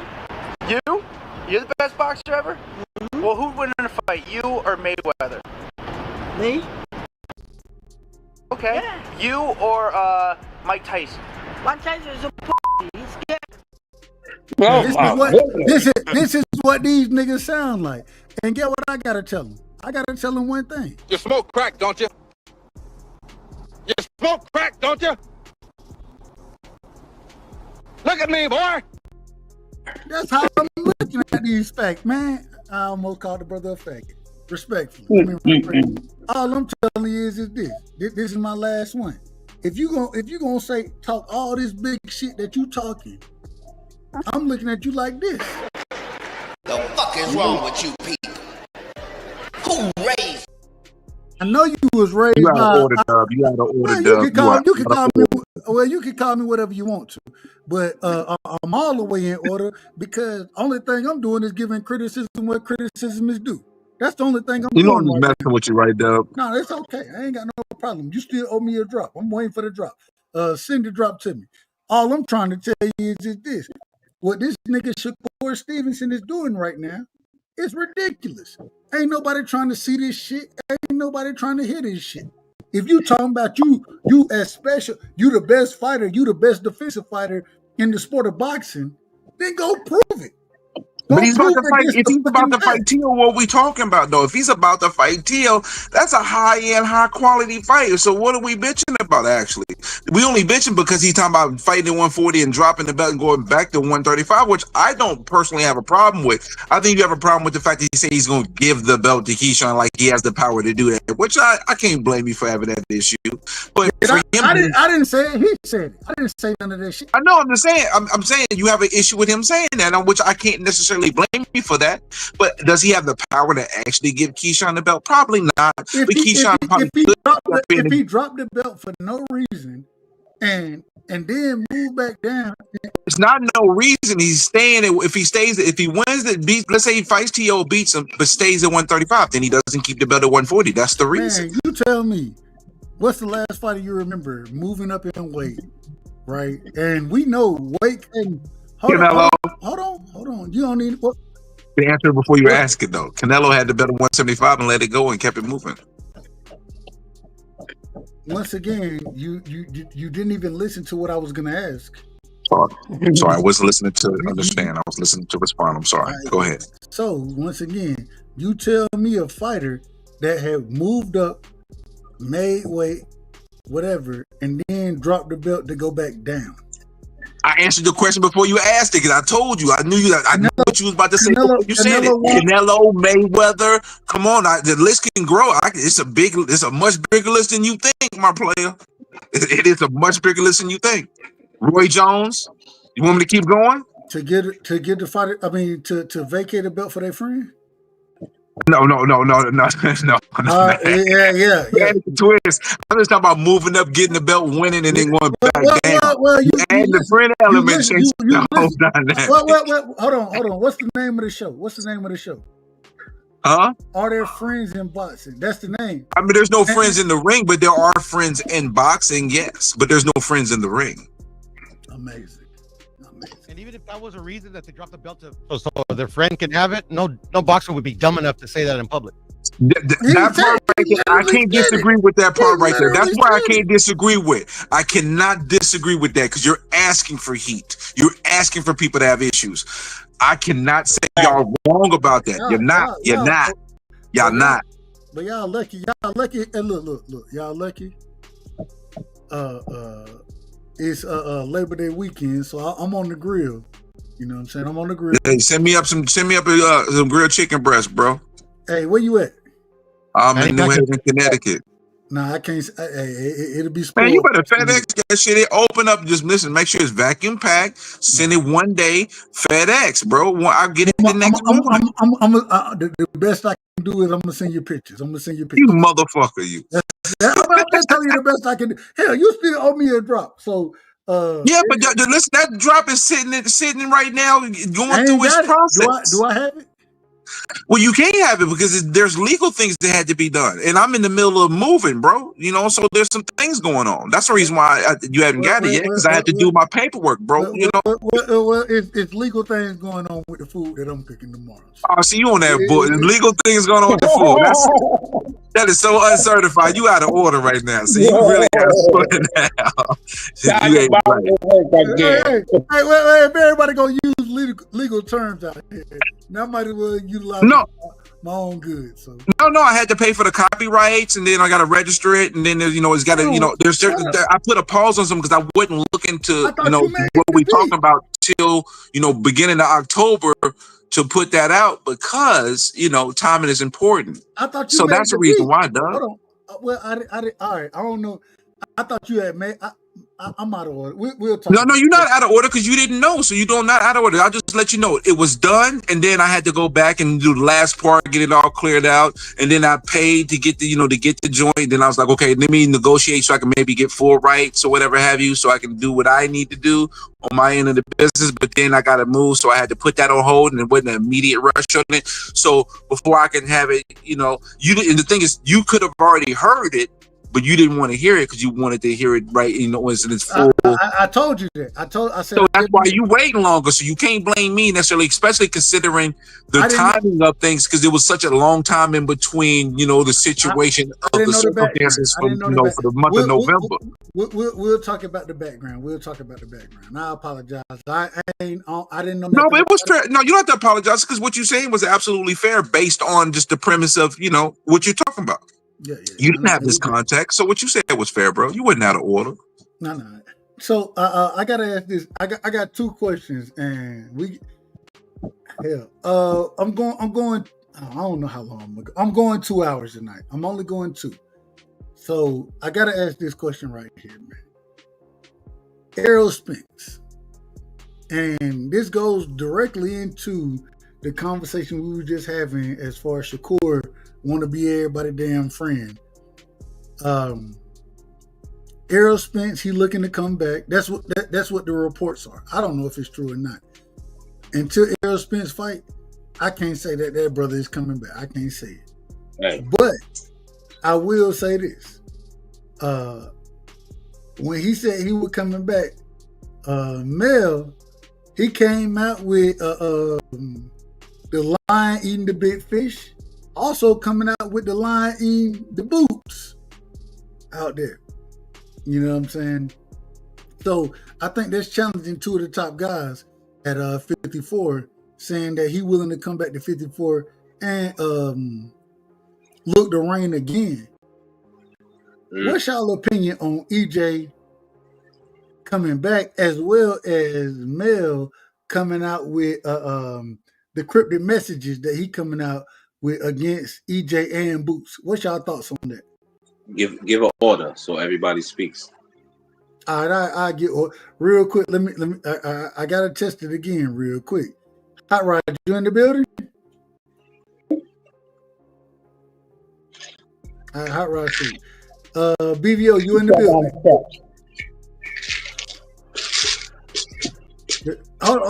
The fat bastard sleep, respectfully, and I love the fat bastard. And if you call him out his name a couple times, he might come rock with you. All right, let me do it this way. I'm going reverse order with the niggas that I know rocking. Piro, we coming to you. We going BC. We going Crush the Legend. We going Brim. Piro, what you got on Errol Spence coming back? Mel putting out the cryptic. It wasn't even tweets. I believe they was on Instagram. The cryptic messages that he put out, as far as the lion with the big fish in his mouth, the lion with the boot in his mouth. What's your thoughts on Mel coming back? And then what's your thoughts on EJ and Mel, and any way you want to take it? Starting with Piro, going BC, going Crush, going Brim. To be honest, not too much. Like you said, they were cryptic. He literally dropped any fighter of relevance near his weight class. If he makes any of those fights, I'll be happy to watch him. So, but at the end of the day, they're just cryptic messages. You know, if they make Mel and EJ, I'd watch it. You know, good fight. Hey, hold on real quick, man. Shout out to Big Dog Willie in the building with the $10 in the super chat. Big Dog say he on a tour on y'all motherfuckers right now. Respectfully. I say this respectfully. Big Dog say he on a tour. He said, salute the Rightside. He supporting my I Told You So tour. The greatest historical movement in YouTube boxing history. This action is to fight back the tyrannical cult, aka Tankamaniacs. God bless. Shout out to Big Dog. And we're gonna read it one more time, because $10 super chat. We're not gonna look over it like that. So once again, the brother said, salute Dub, Rightside. He's supporting. You want me to read it? Well, shit, I thought. Let's go. Salute Dub, Rightside. He's supporting wait a minute. I don't read fast enough. You don't read like you mean it. Amazing. Go ahead. Read. Well, read it then. It says, salute Dub, Rightside. He's supporting my I Told You So tour, the greatest historical movement in YouTube boxing history. This action is to fight back the tyrannical cult, aka Tankamaniacs. God bless. Hey, shout out to Big Dog for the $10 in the super chat, man. Much love and respect. Big Dog. And if y'all don't know, around here, we call Big Dog, we call him the truth teller, because that man has been absolutely correct about all the super chats he's been dropping. He missed it by a week. But he hit it. He hit it on the nose. If you miss calling the fight by a week, I ain't got no smoke for you. Shout out to Big Dog in the building. Hey, my thoughts on this are as such. I like Errol Spence, and I'm a life fan before I'm a boxing fan. And he's a young brother, an athletic brother, but he fucked himself up pretty good with real life outside of boxing. He ain't had no whole lot of wear and tear in terms of boxing that I could say from what I saw. I can't speak for him, but from what I saw. So I think he should hang it up before he starts talking like James Toney, Evander Holyfield, and such. But him getting it in with his stablemate and them both getting bread for their families, I'm all the way for that. Oh, but hold on. If you my friend, you'll fight me. That's what I just said. But you disagreed when I said about Shakur. No, I didn't disagree with what you said about Shakur. I didn't agree or disagree. What I said is that I understand both sides. I understand that there are like outside of like, I know you in YouTube and I know you out YouTube, and we're not much different in or out YouTube, but there's life and then there's YouTube. You know what I'm saying? And that's the same with them. And as stablemates or people, when they were coming up, when niggas was in the trenches, when the chips was down, it's just like AAU. It's like when the chips was down, when you wasn't nobody, when you was ranked in your town, but not in another nigga town, and it's time to go put it down. Like your man that was with you when y'all was training, y'all was waking up, y'all was doing suicides and all of that. Niggas is sprinting until they vomiting. That's your man differently, dub. And going against him versus having him in the trenches with you is different. And that's the mindset that I was referring to when I was talking about that. And because boxing is such a solitary sport, it's not like basketball. Like, there's a couple of us, we might got 15 people on the team or 12 people on the team, but you're really cool with like the core 3 or 4. You know what I'm saying? Boxing is like you, your trainer, and whoever the fuck else around that might not be in the ring with you that way. It's just a different type of sport. So I was talking about the mindset from that when I said that. Y'all go ahead. I ask you this though. Oh, wait a minute. BVO, you in the building? Welcome back. We did. Hey, shout out to my brother, man. Hey, he coming from the dead, man. Yo, BVO, man. Next time you come up to New York, you better see about me, my nigga. I definitely will, my guy. How you feeling, man? I'm well, man. All is well. I won't do no crybaby stuff. I woke up. My family's in good health. All is good. Yeah, it's good to hear from you, man. I tell you one thing though. No one said this about Mike Tyson and Riddick Bowe. They were best friends, man. Everybody knows that. They never fought. So I mean, different eras, man. Everything ain't wasn't public back then. I'm sure if they was dealing with this social media era, maybe it'd be a little more flack. But also, they don't run their mouth as much as these fighters in this era as well for saying things and putting themselves on Front Street to get attacked. So. Hey, point about Mildred Taylor and Sweet Pea. That I go. Hold on, real quick. Mike Tyson never said I'm gonna go get a belt, and after I get the belt, I'm gonna vacate it so my friend can get a vacant belt. He never said that. Shakur said it, but no, he never said that. But he did say on David Letterman that he would never fight Riddick. That was his man. They came up together. He definitely said that on David Letterman. That's you can look it up. Lennox Lewis didn't fight. That's why him and Lennox Lewis didn't fight for as long as they didn't. Like, it was just we didn't have social media back then, bro. It's just a different animal altogether. Amen. Yeah. Go ahead. The old school fighters didn't do some of the same stuff these new fighters. We're acting like some of this stuff is new and it's not. I got you. I got everybody.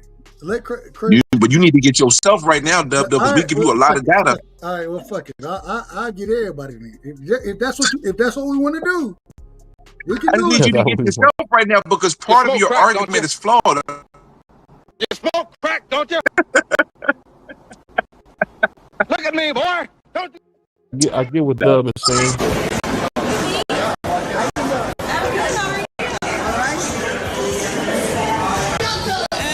Hey, there he is.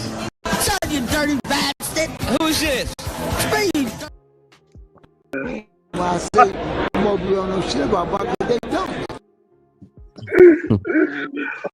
No, what? I mean, yeah, a whole bunch of motherfuckers woulda won, shoulda won, coulda won, but they did. What happened? I just got my hair done 2 days ago, and she put grease in my shit, so the shit was like, you know, like when you sweating and things like that, and the grease come in my face, it burnt my eyes. Type You shit. overdoing it now, I dog. feel like I'm saying bullshit. Like this is real fat. Funny, Come on, dog. man. I just got my hair done 2 days ago.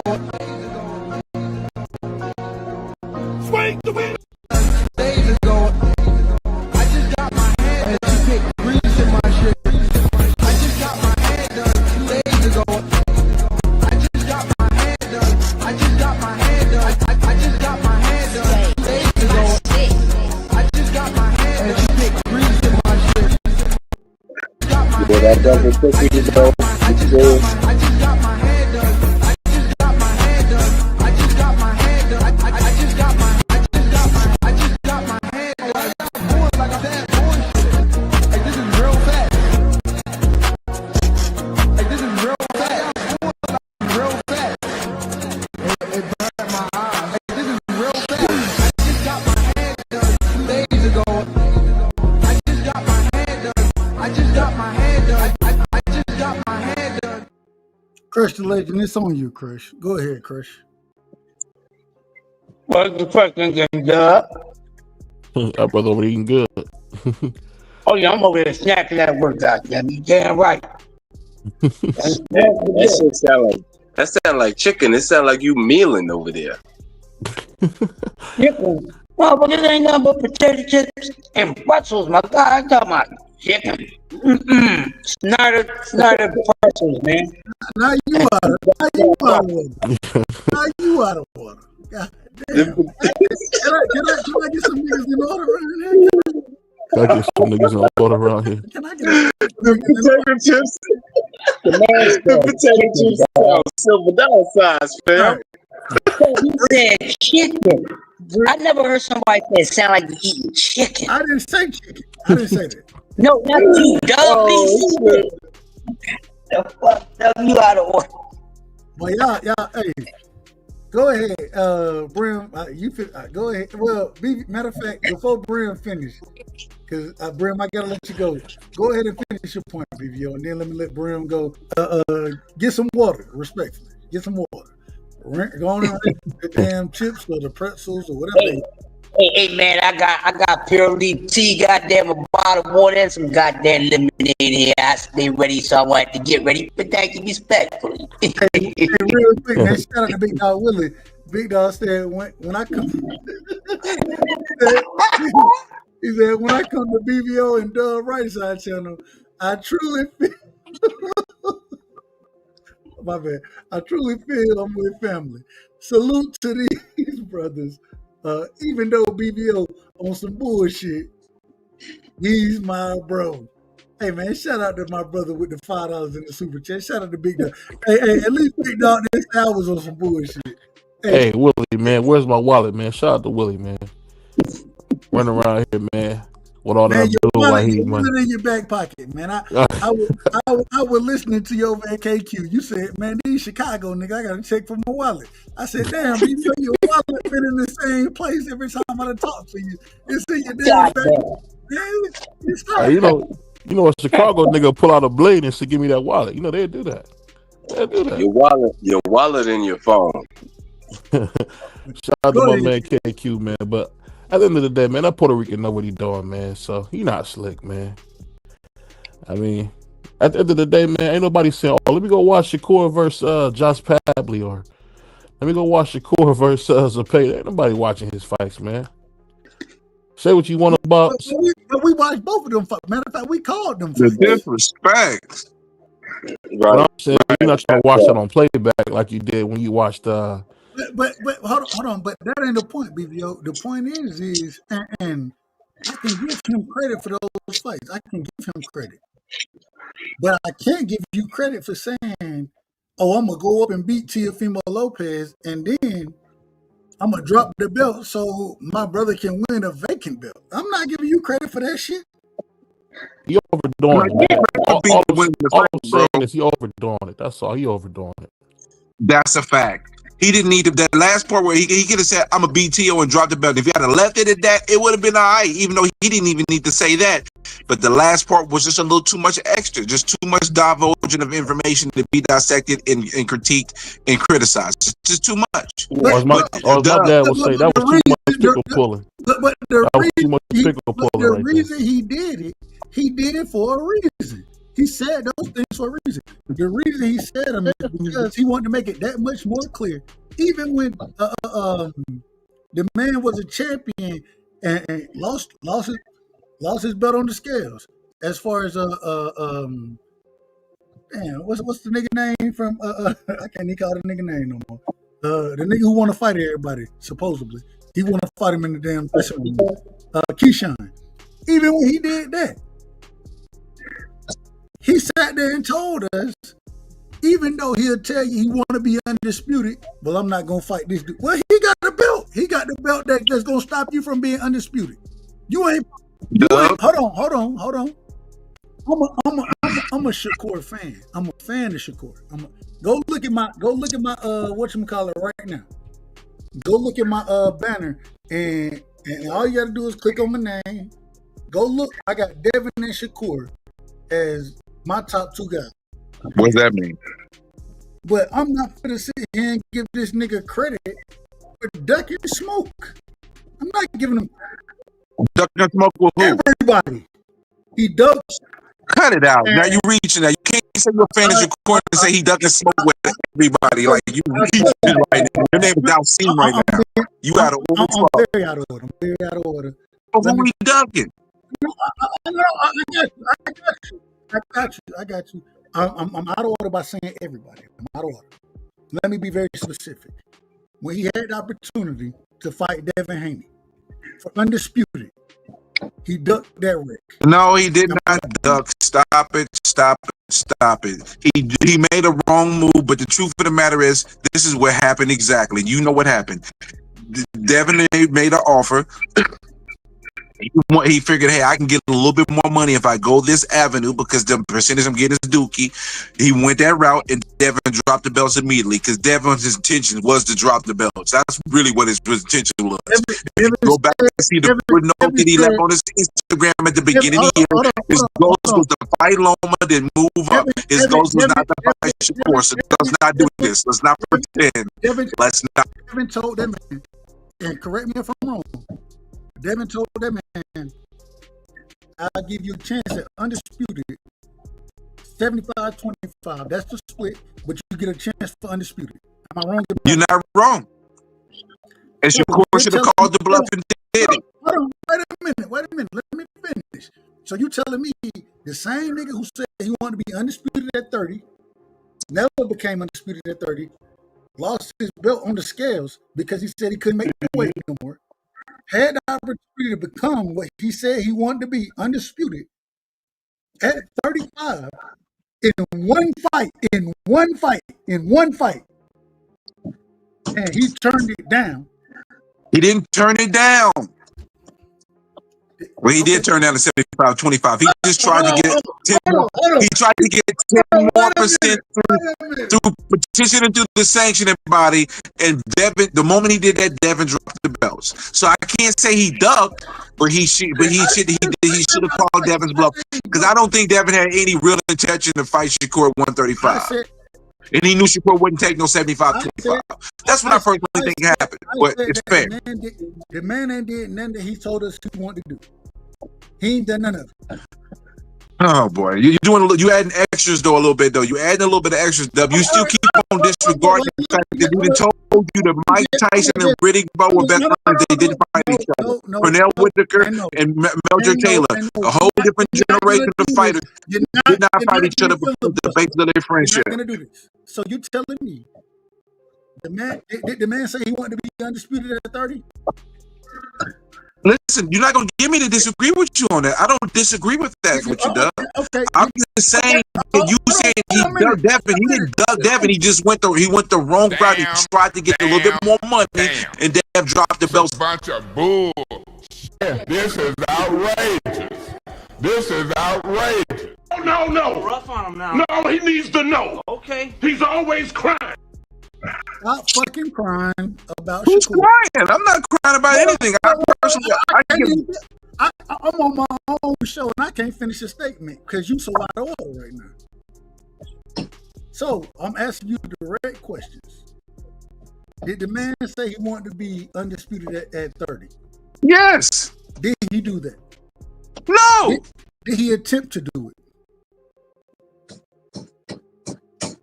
I can't say. I mean, I don't. He never got a chance to because he never made the weight enough to be able to do it. So I'm gonna say no. Then I'm just gonna go with no. Go ahead, continue. Did he say he wanted to be undisputed at 35? Sure did. Did he have an opportunity to do it?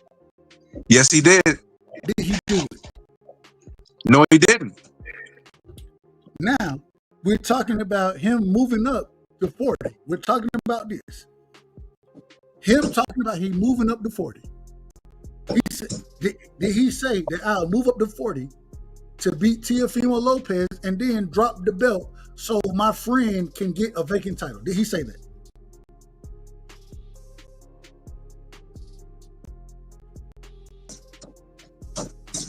Hold on. You went on mute. You went on mute, Brim. Brim, you on mute. The fuck is wrong with you people? Who raised you? That's exactly what that man said. When are we gonna hold these niggas accountable? What was the last part you were saying? Hold on, no. See, the funny thing is niggas, Christian legend, and shout out to my OG, Crush, you done been here for a lot of this shit when I've been talking. When I went at Devin Head, right? When I went at Devin, niggas didn't have no problem with that. They jumped on the panel with me and agreed 100% with me. Am I lying about that, Crush? You're telling the truth, Dub. So now I'm going at Shakur in the same fashion that I went at Devin. Am I lying about that? Nope. Telling the truth about that. But now all of a sudden, when I'm going at Shakur, some type of way, nobody don't know nothing about nothing. Dub, you're doing too much again, bro. Now I agree with you. Hold on, Brim. You went on mute. You done sacrifice your time. I'm coming back to you. Well, my internet went out for a second, bro. Come on, man. What you want me to do? I can't pay your bill. Stop being out of order. That's what I want you to do. I can't pay your bill, brother. Respect. It ain't got to do with the bill. See, now you being funny. You dirty rat. No, I'm keeping the same energy. I've been asking you. Diabolical. Hold on, Chris. Let me ask this. So now, when I went at Devin, niggas' internet wasn't going out when I went at Devin, was it? No, not at all. No. So now that I'm going at Shakur, and niggas' internet going out. Put a beat on you freestyling right now. Oh no, it's not. Hold on. Put a beat on Dub freestyle.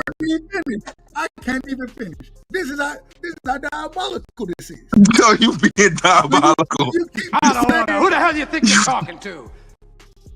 You out of order, man. You so out of order that I gotta join you. I'm sorry, but I gotta join you in the out of order them. Hold on, man. You can't join me yet, because according to you, my internet back on. Cut it out, bro. It was a very short span. I gotta finish saying what I'm gonna say. I gotta finish saying this. After you, sir. And Crush, I'm just asking you, OG. Am I keeping the same energy about these fighters, in your opinion? You have been one of the most good guys assessments when it comes to these fighters. I'm a fan. These are guys I'm fans of. These are guys that I'm fans of. Just because I'm a fan of yours don't mean I ain't finna be critical and stay on your helmet if you ain't doing what I think is right. That's the fact. And so now that Shakur is doing this out of order shit, I gotta call this shit out of order. Look at Brim. You can take your glass. Hold on, man. We gotta get Brim to drop now. The fucking nobody. Fucking nobody. And that's what we believe. That's what we believe, friend. We believe you could possibly be John Wick out this motherfucker. Nah, I'm one jick. I ain't got no problem. All I'm telling you is this. At the end of the day, I haven't made none of this shit up. I done kept the same energy for all these guys. And the reason I do it, hold on. The reason I do it is because I gotta go in when I attack Tank Davis. When I attack him, guess what? I gotta make sure that I got a ground to stand on. I ain't being biased. When I attack Errol Spence, when I attack Bud Crawford, when I attack Canelo Alvarez, when I attack any of these top guys, Boots Ennis, I done talk bad about all these guys. And the reason being, it's nothing personal. I love the sport of boxing. I want to see these niggas fight each other. That's what I want to see. And so when I'm sitting here saying what I'm saying right now, it's not nothing personal against Shakur. I think Shakur is fantastic, but at the same time, he out of order. When Devin was out here and Bill, when they was doing their bullshit, I caught them motherfuckers out of order.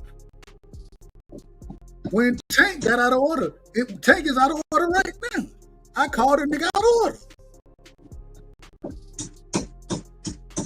When Bud Crawford was supposed to be fighting Errol Spence, and he was ducking and dodging, in my personal opinion, I called the nigga out of order. Who was ducking and dodging? I ain't getting into all that. I ain't getting into it. We can disagree there. I disagree with you. I think Bud definitely ducked and dodged. I think so. Yeah, he ducked and dodged while they played his ass off of them bullshit, but they offered all the other fights that was lesser than more. Yeah, all right. Well, True story. EJ did the heavy lifting. EJ was the one who was. I don't want to hear it. It's easy to do heavy lifting if you block off the building, don't let nobody else walk in. I'm not trying to argue about that shit. I give Bud his credit. For when we finally got the fight, and I have to give Bud all the credit in the world for putting hands on EJ. I give him that credit. The same way when niggas tell me EJ was high and was hurt and all that other kind of shit, I don't want to hear none of that shit. No, Bud whooped his ass. I don't give a damn about none of that shit. I keep the same energy for all these guys. I pride myself. Add something, please. Well, when it's your turn, I pride myself. Never mind. I pride myself on keeping the same energy. Never fight turn. I ain't trying to do all that other shit that y'all trying to do, man. I'm not trying to do it. And you still out of order. Hold on, man. Now we got to get a nigga another drop, man. All right, this is what we gonna do tonight, man. This what we gonna. This what the fuck we gonna do. Hey, all right, if this what you want to do, we can do it. Boy, that escalated quickly. Damn. It's a bunch of bull. Talking that bullshit. We ain't got time for it right here. Matter of fact, I want order. We gonna have order around this motherfucker. That's what we gonna have. So if I can sit here and criticize and critique fighters the same way I'm criticizing and critiquing Shakur right now, don't sit here and tell me I'm being. No, I know I ain't being biased because the same way any of these other dudes that if I felt like they did some flaw shit, Crush the Legend will sit there and, man, I'll say some shit, Crush be like, man, ain't none of these guys fought nobody. And Crush, I said it respectfully. That's my Crush voice right there. Ain't none of them, that's my Crush voice, respectfully. But at the same time, I can't disagree with him. I can understand it. All I'm trying to tell you is that the same way I done had criticism for all these guys, I don't want to hear no nigga get out here talking about, oh, we friends and I'm going to go up and beat this nigga and then vacate the belt so this nigga can get the belt. Where you ever heard a nigga say I'm going to go whoop somebody's ass and vacate the belt so another nigga can get the belt? Where you ever heard that shit? You ain't never heard it? I haven't heard it, though. Okay, then. So we got to criticize it. It's ridiculous. Dub, do you understand that I'm not disagreeing with that part of it? The issue that I'm having is we've given you perfect examples, historical examples with all-time great fighters where they did not fight each other because the bond of the friendship, and you basically just disavowing these things we've told you like we didn't tell you. Like I didn't I'm tell you not to. disavowing none of it. What I'm trying to tell you is you tell me one time a nigga said, and even when you keep bringing up Measure Taylor and Sweet Pea, they was in each other weight class for A long enough period of time to fight. I agree with that. I do agree with What that. about Riddick Bowe and Mike Tyson? Same thing. So just that basic premise right there, context matters. I don't know the relationship behind the scenes between Riddick Bowe and Mike Tyson. I don't know that relationship. All I'm saying though is, Dub, is I don't have an issue with you having an issue with him saying, "Oh, I'm gonna beat this person and drop the belt so Keyshawn can give it." You, that's fair. But the fact that him and Keyshawn has a deeper bond and they haven't fought each other, the fact that you have an issue with him with that alone, I have an issue with you with that when we have historical evidence of other fighters doing the same thing. It's the extra stuff that I feel like you have every right to get on them for. But just the basic premise though of them two not fighting each other because of the bond that they have and the details of their relationship, I think that basic premise is where I have an issue with you with, because you are, even though you're acknowledging it, you're not really acknowledging that we just said that, because you just gloss over and keep it moving and go right back to getting on Shakur about the fact that he said he's gonna win and get the title to. Like I told your ass from the beginning, I don't know nothing about Shakur helping Keisha. I don't know what he helped. But I told you that though. You know, when you get new information, I got you know how that works. I got you. You can tell me that. All I'm telling you is until I go and research it and find that out, and I haven't had that chance. But you can say that. My thing is even if that's the case, you don't sit here and say I'm moving up to 40 to whoop a nigga ass, then I'm gonna vacate it so this nigga can get the belt. Fair. You don't do no shit like that. Bro, perfectly fine with that. I am 100% fine with you feeling that way. That is perfectly that's 100% understandable, my G. Straight up. I'm done. I'll bow out on that one because that right there sums it up. But you having just an issue with just the fact that they don't fight each other. No, I have more of a problem with that. The second thing, this is the other thing. The other thing is you telling me you want to be undisputed, and at the time you told me you want to be undisputed, Keyshawn was not a champion, right? He wasn't a champion at that time.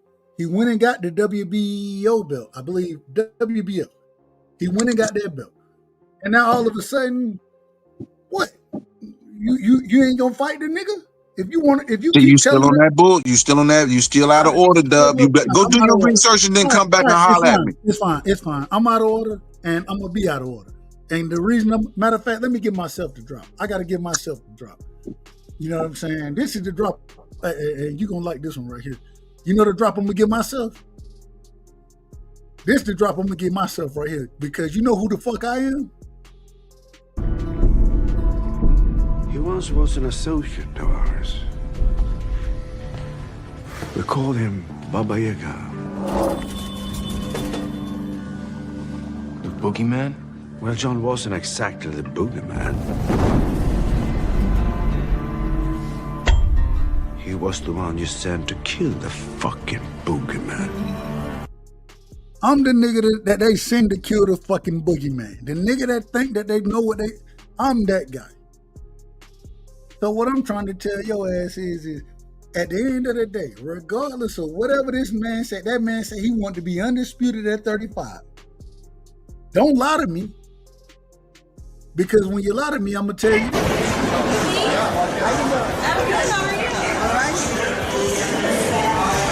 Hey, there he is. What's up, you dirty bastard? Who's this? It's me, you dirty asshole. You dirty bastard. Hey, can I pose something to you, though? Hold on, wait a minute. You dirty bastard, you dirty asshole. You was the one who told us you wanted to be undisputed at 35. And then when you seen Keyshawn got a title, you gonna say we friends. Well, I'm just gonna tell you. And I guess you okay with it. I guess that's what it come down to. You okay with it, but I'm just saying. Damn. It's a bunch of bull. Stop with the bullshit, man. We ain't trying to hear that, man. Go ahead. I apologize. No, you don't have to apologize. It ain't that I'm necessarily okay with it. I understand it, and because the reason, and I understand it because I know historically in boxing, there have been relationships that were way deeper than the sport itself, where the bond was. All right. Okay, hold on, Graham. Okay. Because you keep you. So what you want me to say? You want me to go back and criticize them relationships as well? I mean, you're gonna have to. You got to. You got to do it. You got to make your own personal people say, why did Mike Tyson didn't fight Riddick Bowe? You may have to do that, bro, because you're going way too hard in the paint. Like I told you. So I'm an 88 baby. I didn't know, and I didn't know the relationship between Tyson and Bowe. I didn't really understand that I didn't know it like that. But you educated me. So if you want me to criticize them for not fighting, I can do that. Fuck Mike. Hey, they should have fought each other. They should have fought. They definitely should have fought each other, especially with Riddick Bowe doing what he had done in the heavyweight division. Absolutely, they should have fought each other. Is that what you want? That's what you're gonna have to present, bro. Because the energy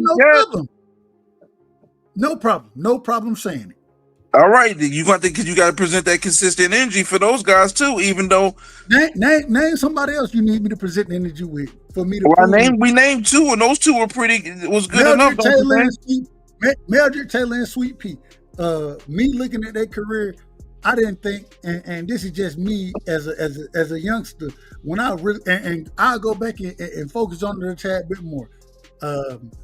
I didn't think they really had a true time that they were supposed to fight each other. They were I believe 47 at one point in time together. So if that's what we got to do, then I'll do it. All I'm trying to tell you is I'm talking about today. And today, ain't no way, I ain't never heard Mike Tyson say, I'm going to win the belt and drop that motherfucker so Riddick Bowe can get it. I ain't never heard Mildred Taylor or Sweet Pea say, I'm going to win the belt and drop that motherfucker so the other one can get it. I ain't never heard it. And so I'll go criticize if that's what you want, if that's what you need for me to be credible, that's fine.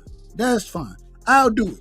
I'll go and research it as far back as I can do it. And the next conversation we have, we will talk about it directly, and I will have facts to back up everything I say. I can't back it up at this current moment in time because, like I said, I'm an 88 baby. I was a tad bit young there. I ain't really looked into those friendships the way I look at them today. Nobody did back then. But hold on. But I'm looking at it now. And when I see this shit now, I'm criticizing it, and I'm going to criticize it. And the reason I'm going to criticize it is because this shit is out of order. And so I'm a fan. They human beings too, though, man. We got to remember that, man. They not robots, man. They human beings at the end of the day, bro, just like we are. Ain't none of us perfect. We'll never no doubt about it, bro. But at the same time, I can criticize a nigga in the sport of boxing for saying some dumb shit like, I'm going to go beat this nigga Teofimo Lopez, and instead of trying to unify the titles and fighting Antoine Russell, and instead of fighting Richardson Hitchens, instead of fighting Sabriel Matias, instead of fighting them niggas, I'm gonna drop it so my friend can get the fucking title. Yeah, but bro, the premise is if he stays at 135, if he goes up to 140 to fight this one fight and go back to 135, that not necessarily be something we should have a gigantic issue with. It's the back end stuff you're saying, but if he didn't say nothing, if he went up and beat T.O., beat him up, right, won at 140, got the belt, dropped it, went back down to 135, and then fought another high quality opponent, and then it happened to be where Keyshawn ended up fighting the fight and then winning the belt, you wouldn't give a damn. You wouldn't be saying nothing. It's the fact that he verbalized this nigga said. It's the fact that he verbalized that, but if he just did it and put it into action and did it, if you didn't hear him say nothing, if he went up and beat T.O. at 140, dropped the belt, went back at 135, fought a quality fight at 135, and Keyshawn fought for the belt at 140, and he didn't say nothing, you wouldn't have no real big issue with it. It's the fact that he verbalized it. This is the problem. We can do the ifs and the what ifs. We can do. Hold on. I mean, a whole bunch of moves. Woulda won, shoulda won, coulda won, but they didn't. The what ifs is based on no. we're talking about. Hold on, man. Hold on. We can do all the woulda, shoulda, couldas. What are you talking about? Woulda, coulda, shoulda. He was you're doing the woulda, shoulda, coulda. No, I'm basing it off of what you're talking about. And based off what he said. If he goes up to 140 and beats T.O., drops the belt, and goes back to 135, and if he never said nothing about this, and then Keyshawn went and got the belt at 140, you wouldn't have no issue with it if he didn't verbalize all this beforehand. If he just went and did it, and it happened that way, you wouldn't have no. The fuck is wrong with you people? Who raised you?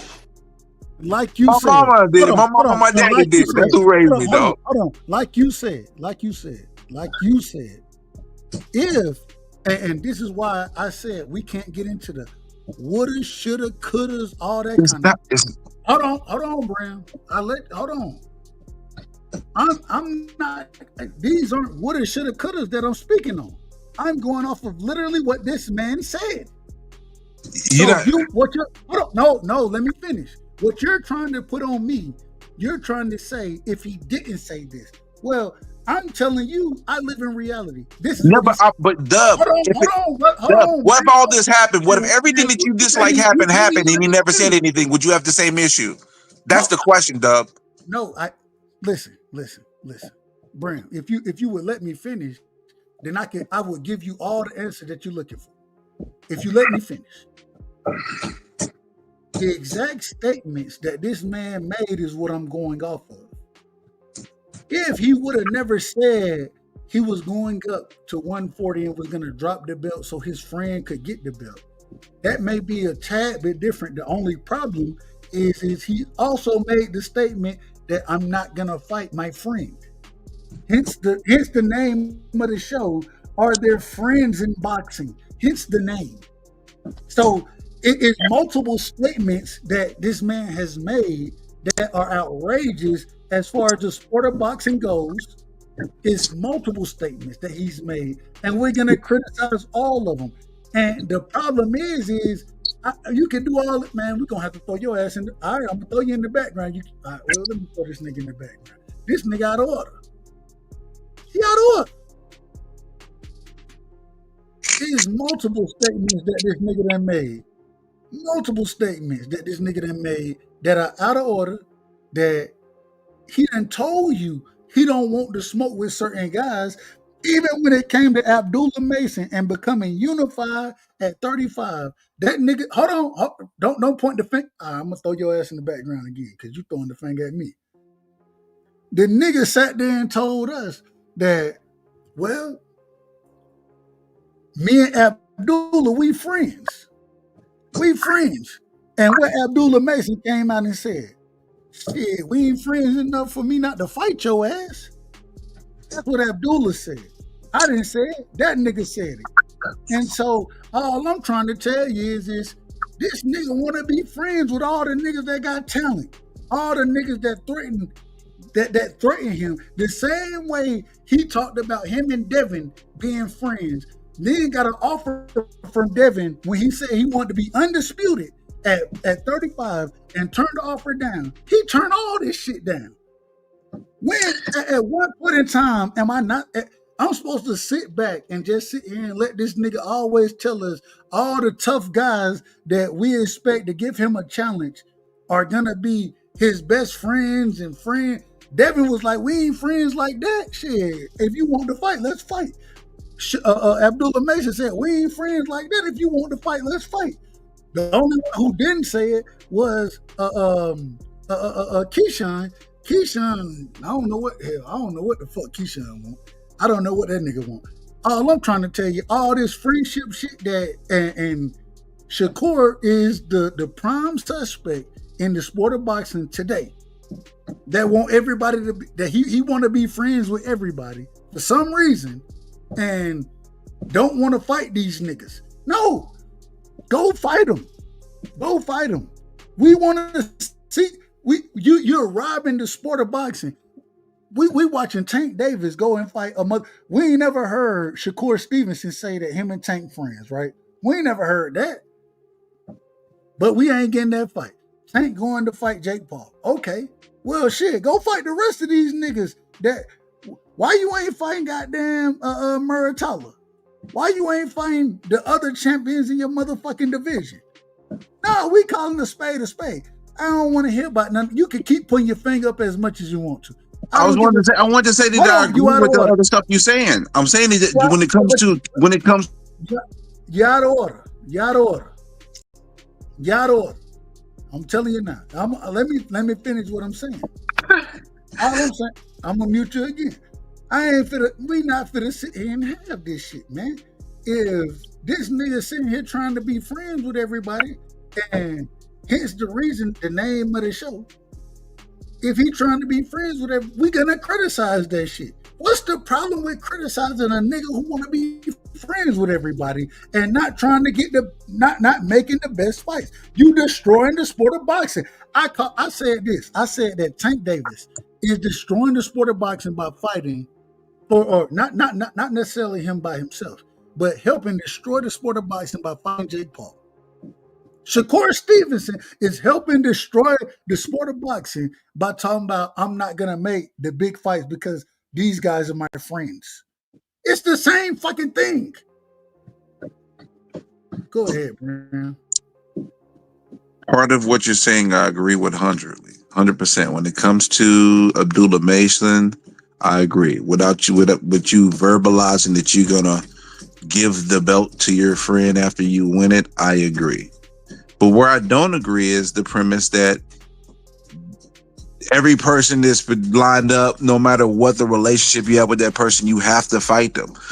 We would like to see them fight, but I don't think it's blasphemous that somebody that I might have helped save their life and we end up getting the bond, we decide not to fight each other because of the bond we have, and I can't have that killer instinct to get in the ring and beat the shit out of you because of that, then I'm not going to dog them out about that. But I can dog, but it's fair that I think that you dogging them out about the whole, I'm going to get a belt to my friend. He should have never verbalized that. But my issue with you is that if he put it in action and never said any fucking thing, and if everything plays out that way and he never said it, I don't know if you would have the same energy.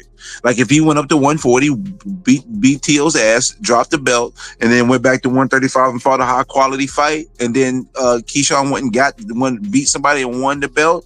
If he never verbalized anything, I don't think you would have an issue with that if it played out. I agree. And guess what? That's what I was trying to say to you, but you wasn't hearing me. But no. I've heard. The problem. But now you just now finally telling me you agree with me. And I was trying to say that for about 10 minutes. No. The problem is that what you want to do is say, well, if he didn't say, well, he said it. I wouldn't say. I was trying to say if he did say it and it played out that way, you just like you agreed that you wouldn't have the same energy. Hold on, but once again, brother, you're living in a hypothetical world. But you disagreed with me, though. I'm not living in a hypothetical world. I'm just telling you that you're putting a little bit extra on it in regards to that. You're just putting a little extras on it. Because if it plays out that way, is it that horrible? No, it's not. Brown, you're literally asking me now. What you're saying is, well, if he didn't say what he said, if he didn't say that, well, I'm not living in that world. No. But what you're not understanding, if it played out exactly that way and you didn't hear it verbalized, you wouldn't have an issue with it playing out that way. And that's the point I was just trying to get at. That's why I feel like you put a little bit of extras on it. Because if you wasn't going to have an issue with it, if he never verbalized it and it played out that way, what the fuck are we doing then, Dub? Are you done? I want you to finish so you finish. And at the end of the day, you're right for criticizing Shakur. Shakur should be criticized. He talked too damn much. He's trying to be buddy with too many motherfucking people, and I'm gonna leave it at that. You're not wrong for the argument. I just think you're just adding extras on parts of it. That's all. I don't think your argument is incorrect. I think you're right in your statement. I just think that you putting extras on it based on and not adding context to some situations, because in boxing history, there's been fighters that did not fight each other, and because of the bond and the friendship and the relationships they had, that went deep into boxing. And it's probably been that way for a long time. It's just not public like it is today. And he should have kept his fucking mouth shut. So I'll agree with you on that, Doug. And I'm gonna leave it at that, bro. So you gonna let me finish my I'm shutting up now. I'm done. All right, I'm gonna throw your ass on mute then. And I say that respectfully. So what you're telling me is, if I didn't have the knowledge of what Shakur has said, then I would be wrong. The problem is my whole criticism comes from what Shakur has said. It's not coming from a place of anything else outside of what this nigga said. That's my whole premise. And because I'm going off of what he said, I understand you want to live in a hypothetical world. And if he didn't say these things, I may look at it different. That could be very true. The problem is he said them. He said these exact words. These are the things that he said. And because he said them, the same way I criticize myself when Tank didn't go in and fight the rematch with Lamont Roach and fought Jake Paul. I criticized myself because I didn't listen to Tank words. I didn't listen to what Tank said. I listened to content creators. I listened to I didn't listen to what Tank said. And hold on, brother. Come on now, come on. So I criticize myself for that. What I'm saying right now is I'm not going off of what he didn't say. I'm not going off of what he could have said. I'm literally going off of the words that came out of that young man's mouth. And so I'm taking him at his words for everything that I'm criticizing him about at this current moment in time.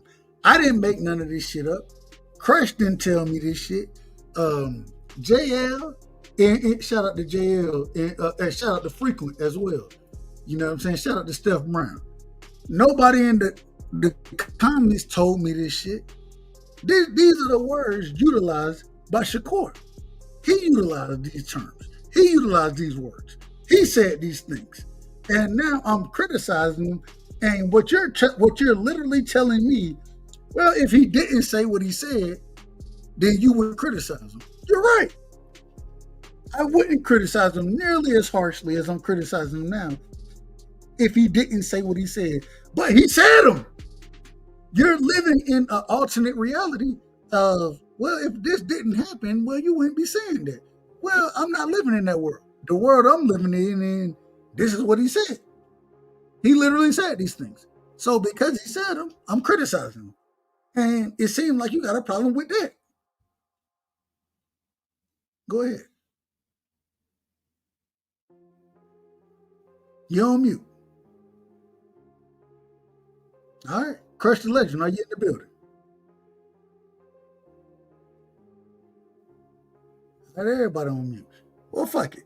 All I'm trying to tell you, I don't got no fight. Hey, I rock with Shakur. I love Shakur. I think he's a very skillful boxer. But when you get out here talking this bullshit, we're gonna call bullshit bullshit. And this is some bullshit. It is what it is.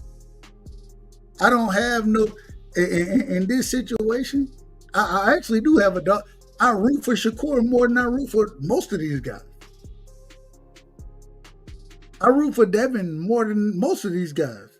But I have no problem crucifying these niggas when they out of order. And it's crazy to me, niggas jump on my panel and want me not to crucify them niggas when I be like, bruh, if they doing what I'm looking for them to do, if they find the best fights, if they going in winning, however they win. When Shakur went in against, shout out to BVO, as he would call him, Willis of Pater, when he went in there and fought in the pocket and slipped and showed the sweet science, I gave that brother nothing but credit. Nothing but credit. But then, on the flip side of it, when the nigga do some bullshit and I call it bullshit, well, you can't say that. Well, I can't. Hey, man, as my brother would tell me. I try my best to tell the truth. People don't like my style, how I talk, my delivery, but you ain't catching me in half-truths and lies. And that's the thing you're not catching me in. Half-truths and lies. My criticism is very non-biased. I don't have to be biased in criticism. The reason I ain't gotta be is because shit, I'm gonna take what you say and utilize it against you. 9 times out of 10, if you a boxer, you probably should just shut the fuck up and fight. Brim, you said it perfectly. If this shit went on social media, then nobody wouldn't care nothing about it. I would agree with that. If this nigga never said that I'm gonna move up to 40 to beat Teofimo Lopez and then drop the belt so this nigga can get the belt, nah, we wouldn't have no problem. Just tell me you gonna move up to 40 and fight Teofimo Lopez. The problem is though, when you move up to 40, you know what I'm gonna say? Well, now that you're a champion at 40, we looking for you to fight Antoine. We looking for you to fight Hitchens. We looking for you to unify. That's what we looking for. The same thing at 35. When it's all good when I'm calling for Shakur to fight Tank Davis. It's all good then. It's all good. When I bring up Muratalla, well, what Muratalla bring to the ring? Wait a minute, no, go whoop his ass. He bring a belt to the ring. That's what he bring, a belt. You say you want to be undisputed? When I bring up that it seemed like Abdullah Mason gonna whoop, in my personal opinion, he gonna whoop Sam Noakes' ass. Seem like he gonna be one of them pieces that you need to be undisputed at 35. Go fight him. Well, we friends. Well, Abdullah Mason said, no, we ain't friends like that. We can still get, we can get the smoke. Abdullah Mason moving the way that I want to fight him to move. But Shakur ain't. When Devin sat there and when he sat there at the pool party and sent the shit over to Devin talking about sign the contract. Well, wait a minute. Yeah, it wasn't even no contract to sign. But then when the contract was sent to your motherfucking ass, you didn't sign it.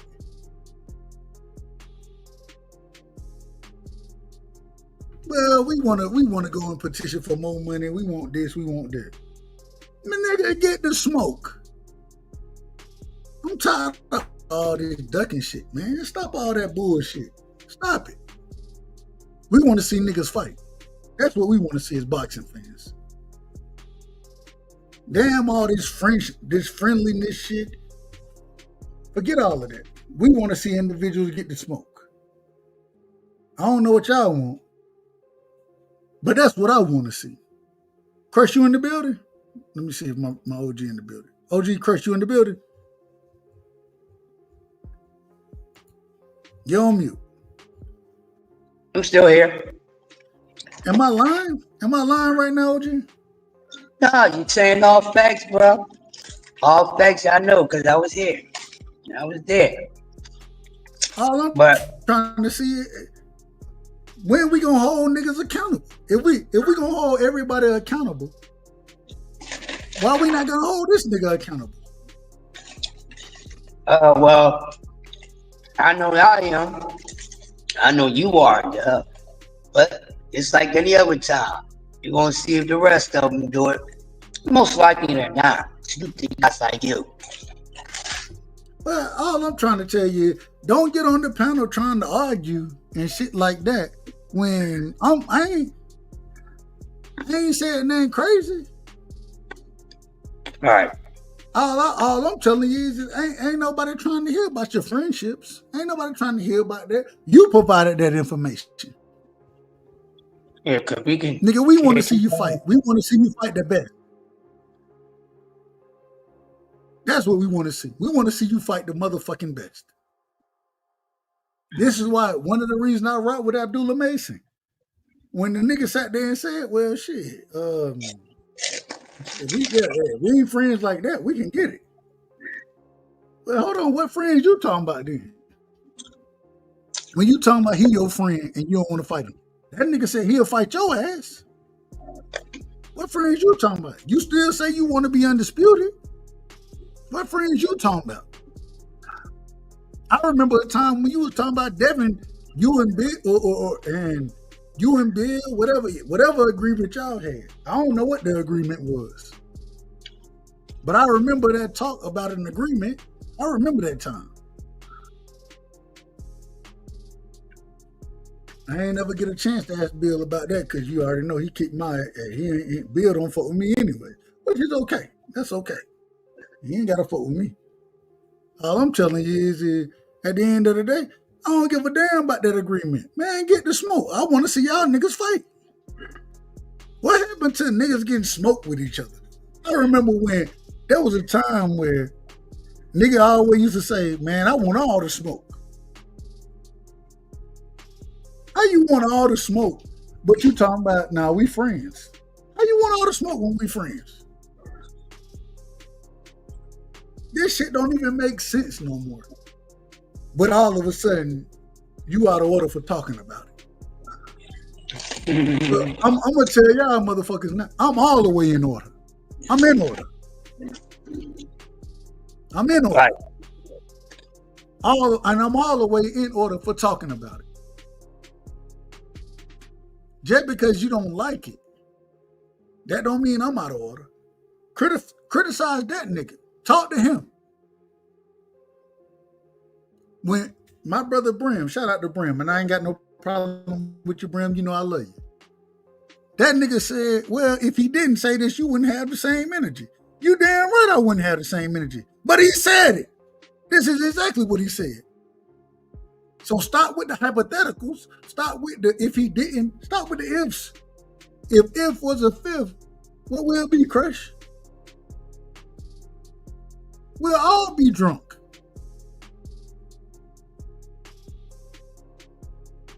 Shout out to JL in the building. JL said, it's an excuse to duck. Exactly. Hold on, Chris. Hold it down for me for a quick second. Hey, Chris, you there? Yeah. Hold it down for me for a quick second. My damn, I don't know, man. My damn StreamYard fucking up. Give me 1 second. I'll be right back. All right. You know, folks, y'all been here for a good period of time. And as the name of the show called, Friends in Boxing. And like I've been saying, you know, it's a gladiator sport, but it's a business at the end of the day. So, just like the body snatcher said something to the Marvelous this one. Hopefully we won't hear that, you know, one of these fighters in the day's time have to say that about one of their peers. But OG, even back then, the thing is, back then you didn't have social media like you have it now, right? Hell no. Just the magazines. And I understand it. But at the same time, because we have access the way we have access today, we got the access. You know what I'm saying? We able to do what these motherfuckers say. They doing more interviews. It's on YouTube. Man, you know, YouTube is where boxing live. That's where it's at. And so when you get up here and say this shit, nigga, I'm holding you to your word. I'm not finna go out here and sit here and defend your motherfucking ass because niggas don't like it. And nah, I don't give a damn if I like it or not. Look at this, Chris. If you go look at right now, I want anybody who's listening to this show right now, go look at my go look on my panel or on my headline. You're gonna see Shakur and you're gonna see Devin. 2 favorite fighters. But get what I realized. Because they 2 of my favorite fighters, shit, I gotta be more critical of them than anybody gotta be. Get why I gotta be more critical, Chris? I gotta hold the niggas to a certain standard, especially those that I rock with. I gotta hold them to the same standard I'm gonna hold myself to, my son to. I gotta hold you to that standard. And if you're out of order, then shit, I ain't tell you to say this shit. I ain't tell you to be out of order. So when you get out of order, what you want me to do? Lie for you? Nope. Not gonna get it here. I ain't lying for you. Fuck him.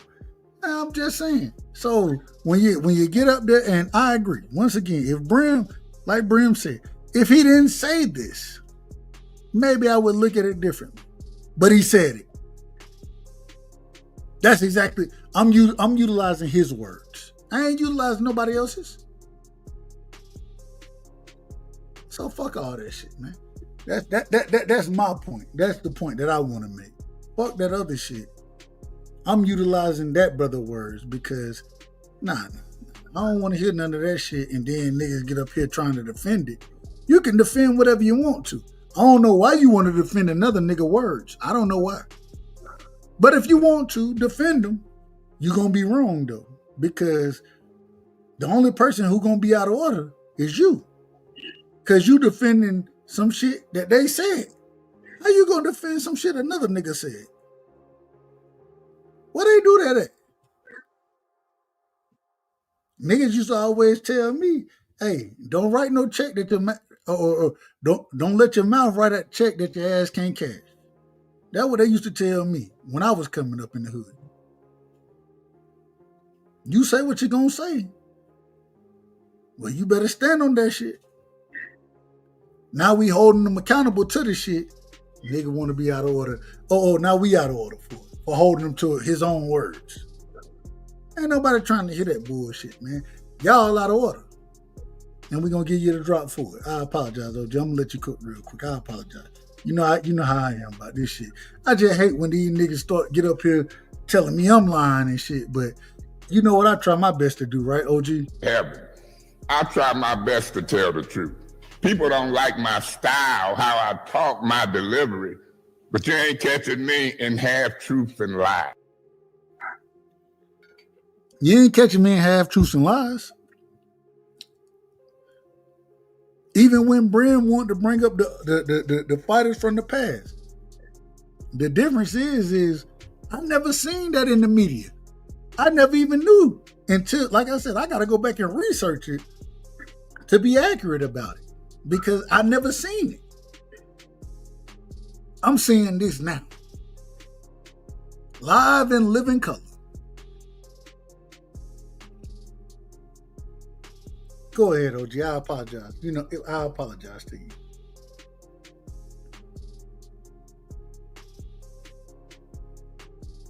OG, you there?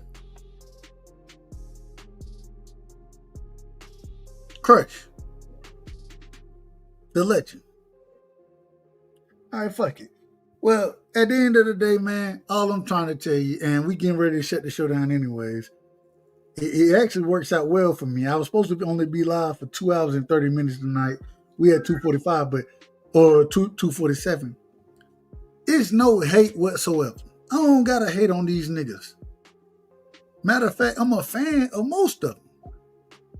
But you ain't finna get up here and say some bullshit and then not expect me to call it bullshit. I'm gonna call it bullshit. It's that simple. I don't care who you are. Crush the legend. And shout out to OG, man. Crush, he taught me one thing. Man, none of these niggas ain't doing shit that we want to see. He taught me that. And I can't disagree. I got a few guys like, hey, shout out to Bud. I want to see Bud versus Canelo. I think that's a good fight. I think Bud gonna get. I don't got him getting stopped. I think he'll make it through the fight. I got Canelo winning the fight. But I think Bud, man, I want to see it. I want to see Bud test himself. Shout out to Devin. I love the Devin versus Junior fight. I love that fight. I got Junior beating Devin. If Devin go out there and put hands on Junior, I ain't got no problem whatsoever. No problem. You know what I'm saying? I think it's a good fight.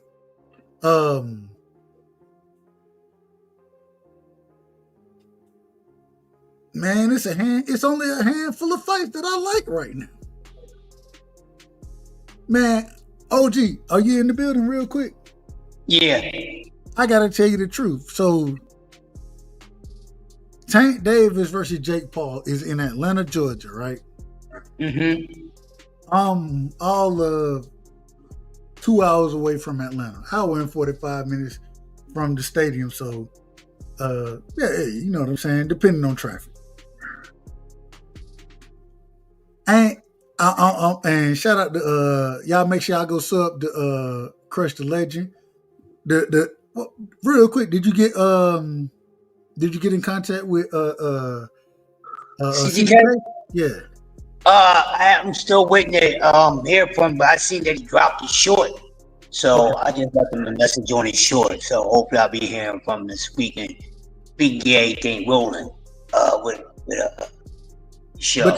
But y'all go sub to Crush the Legend anyways, because Crush be cooking in the morning.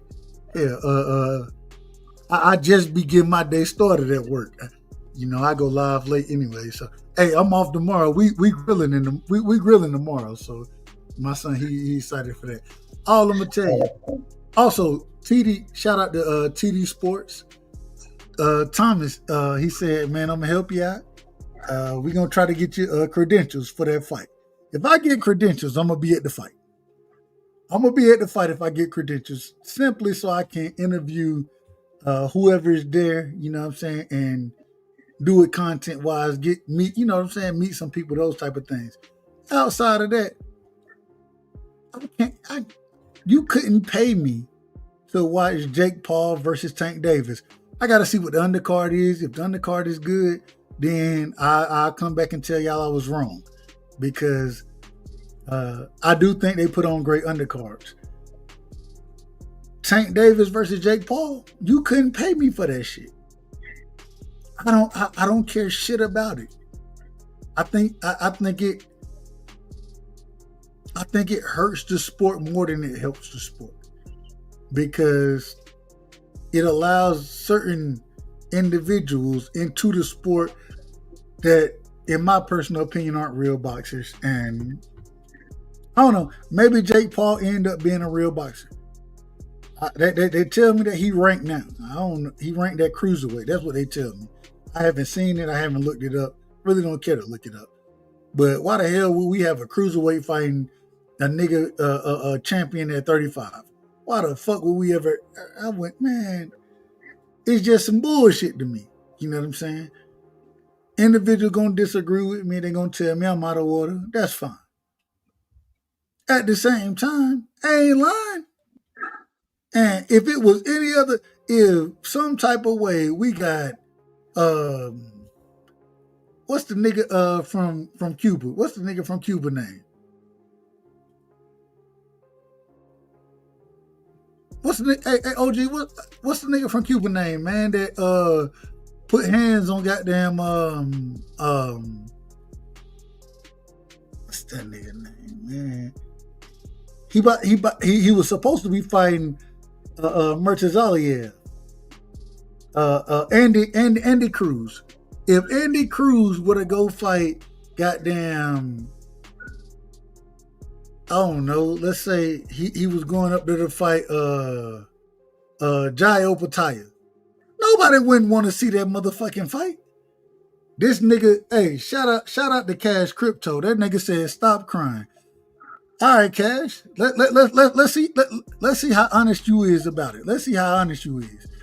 If Andy Cruz went up and fight Jai Opataya, would you be looking to look at that motherfucking fight? Would you watch it?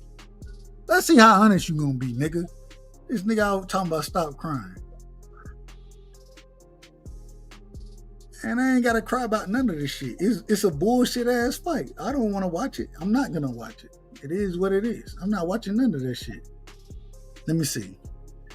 Cash said, if you even have a chance to rob a bank and get away with 100% get away, man, I'm not worried about. See, you worry about the money aspect of it. That's not what I'm looking at. All right, if you want, there we go. Talk to me, Cash. I want to hear all this shit, because I don't give a fuck about the money. Would you, Cash, hold on, let me ask you this, Cash. Before you say, would you look at an Andy Cruz? I heard you, bro, but would you watch that fight? It's a bad analogy. Would you watch that fight? Would you watch that fight? It's a bad analogy. Now it's a bad analogy. I watch any fight really. It is bad. If you're comparing that to a damn exhibition.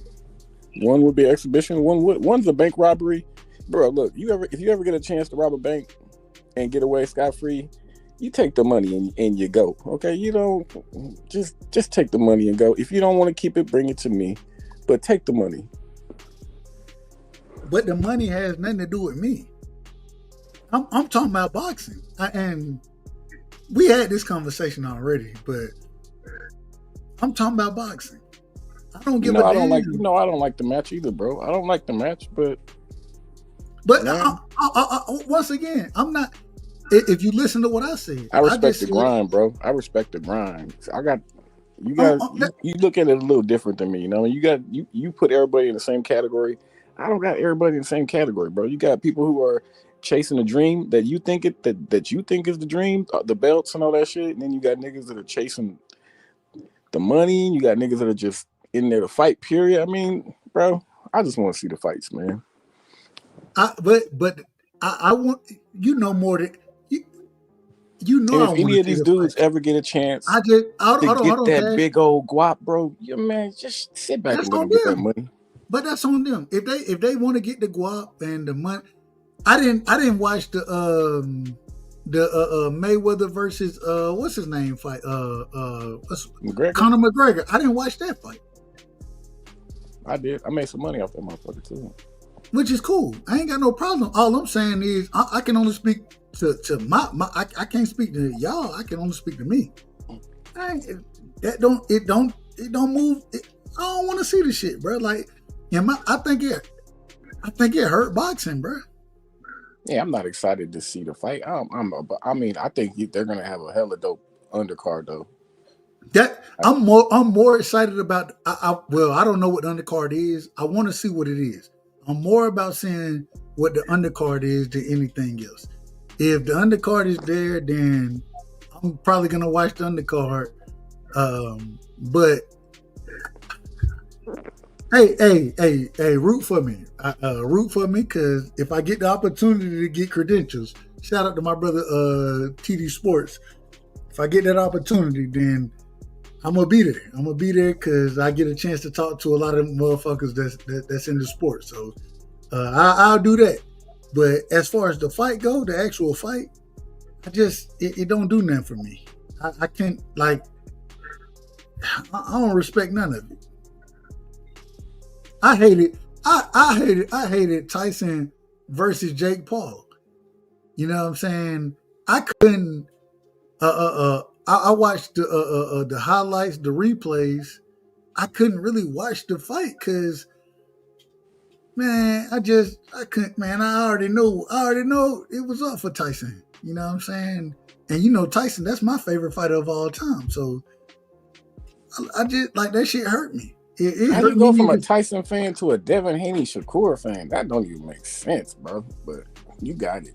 Well, man, me and Mike Tyson got the same birthday, and Tyson was the individual who brought me to the sport of boxing. You know what I'm saying? Like, I learned about boxing as a youngin' because of Tyson fight parties.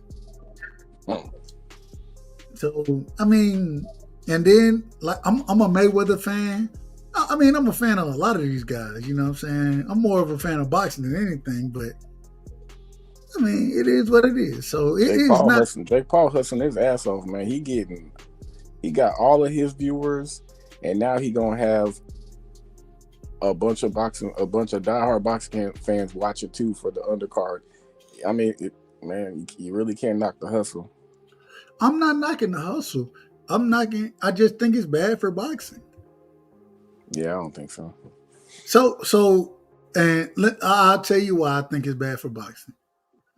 And I don't know this to be a fact. I just seen something on YouTube. I ain't even really watched what the brother had to say. I just seen a headline, so I don't know if it's true. Correct me if I'm wrong. I ask you a question: Is a huge platform like they're about to have? Is that huge platform being available for all these people on the undercard? Is that good for boxing? Absolutely. For the undercard, then it's good for boxing. absolutely. You can't argue with it. It's good for boxing then. If that alone is good for boxing, and I can come up with other things, but that alone is good for boxing. More eyes on boxing. If the undercard fighters, I don't think most individuals are gonna look at the undercard the way we're gonna look at the undercard. I don't know. I don't think so. I don't think so. It But I depends, could be because wrong. I look at it like this, bro. If they, to me, if they threw somebody like Scooter Davis in there so he could put on a highlight demo, you know what I mean? You never And I know. love Scooter. You can start building a new star off this crazy ass platform with the casual eyes and the diehard eyes at the same time, man. I don't know. I find it hard to believe that it's bad for boxing. That's why I say, like I said, I gotta see what the undercard is, because if the undercard is if it's a stacked undercard with real boxers, then I may change my opinion on it. Yeah, but at the same time, I think they're gonna stack that motherfucker. I just don't know. I don't know yet, and because I don't know, I only know the main fight, and I just don't like the main fight. It's a circus fight, bro. It's a circus fight. And because of that, that's the shit that pissed me off. But the crazy part I do agree with you. Okay, Doug, the crazy part is I've been hearing people that claim to be diehard boxing fans talk about Jake Paul can beat Tank, or he can knock out Tank. Like, man, this shit is so ridiculous. Jake Paul don't even got he don't even know how to punch properly, man. Like, it's kind of ridiculous to hear some of these people say this shit. I don't think it's none of that. And the only reason I don't think it's none of it, I thought Mike Tyson pulled punches in the fight against Jake Paul. Yeah, you seen him bite his glove. So I don't think it's gonna be anything dangerous for either one of them. I don't think nobody getting knocked out in that fight. I just don't think it's a real fight like that, if that makes sense. So I told you what this is: when you go in the bank and you put your hand in your damn sweater and you pull out the finger pistol. Hey, I got the gun in that motherfucker. You got the finger pistol, and you say, put all the money in the bag, and you get out with that shit. That's what this is, man. Hey, you don't even got a blicky. You don't even got a blicky in your damn pocket. You just got the finger gun. We agree.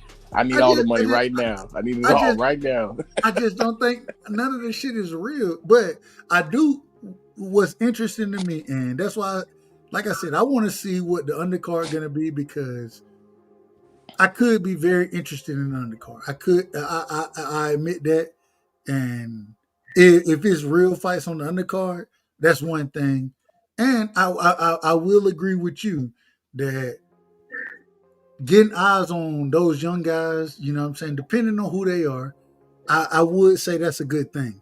But at the end of the day, Tank got so much more to offer to the sport.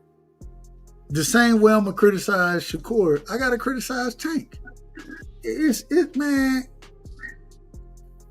It kind of like, to me, it kind of keeps the dream alive for these young up and comers, man. Because I mean, they could look at Tank and say, "Damn, I can fight like if they think their chance lies in putting on super entertaining fights and knocking, you know what I mean, getting them highlight reel stoppages and them highlight performances. If that could lead you to where you can get big enough to pull off a highway robbery, man, shit, that's another thing.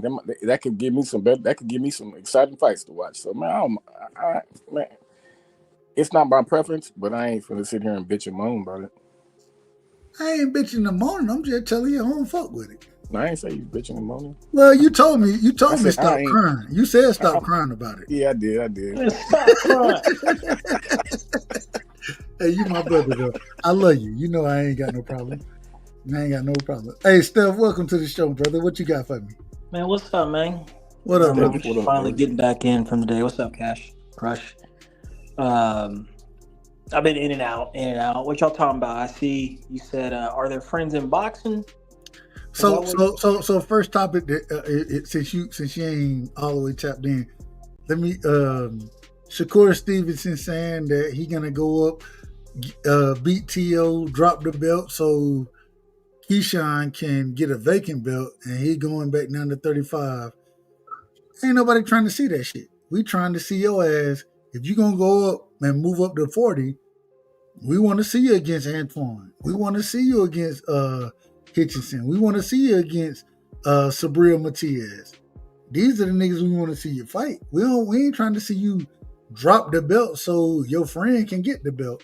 That's the friendship shit that I'm talking about. Go ahead. Gotcha. That's impossible. He can't just drop a belt and give it to his quote unquote friend. Now, I'm not saying he's gonna give it to him. He's saying that he's gonna fight. Right. He's gonna allow his friend to fight for the victory. Yeah, I understand that, but that's not possible either. Shakur don't run shit, and that's why I don't mess with him, man. That's why he mid. He's not the prize fighter y'all think he is. About time we agree on something, Steph. Shit. Hold on. Wait a minute, Steph. But you know how I feel that. Hold on, Steph, real quick. No, real quick, Steph. I done been cooking this nigga for how long? 3 hours? Yeah, 3 hours right now. And my brother Brim said, well, hell, if he didn't say these things, which these are the things that he said. Brim told me that you wouldn't be cooking him like this if the nigga didn't say this. And I'm like, well, this is what he said. What the fuck you want me to cook him? What he said? The things that Shakur talking about, though, see, that's two different things. You know, him talking about it and actually doing it. I've never really known him to move and make big fights, man. So I would be pleasantly surprised if he quoting him, if he moves up, fights Teofimo Lopez, beats him, then only to come back down to drop a belt and allow your friend to fight for it. So this is the same nigga that said he didn't want to fight Abdullah Mason, and Abdullah Mason came out and said, "Nigga, we ain't friends like that." Yeah, that's like your boy said. He said, "This is outrageous. This is some bullshit." I got a drop for you. I got you. Hey, just because you said it, we're gonna play it. This is outrageous. This is outrageous. Damn. It's a bunch of bullshit. Of bullshit. Oh my gosh. And I gotta say this. You know, it's crazy because when I rock with Shakur, right? When I rock with him, niggas ain't got no problem supporting me. Niggas ain't got no problem going with what I'm saying. Then when I start to crucify the nigga, and y'all correct me if I'm wrong, I try my best to keep this shit a buck. I'm a crucify niggas regardless. I'm a rock with you when you're in order. I'm gonna crucify you when you're out of order. Niggas don't, man, they don't fuck with me when I'm crucifying this nigga. They don't fuck with me, which is okay. I ain't got no problem one way or another, cause I'm gonna keep the same energy. All I'm saying is Shakur out of order right now. He all the way out of order. Okay. Yeah. Let me ask you gentlemen a question, actually. I'm just gonna list a few questions for you. I'm gonna start with Cash. Not looking for any right answers, just asking y'all. Cash, Shakur Stevenson overall today, is he a better fighter than Devin Haney?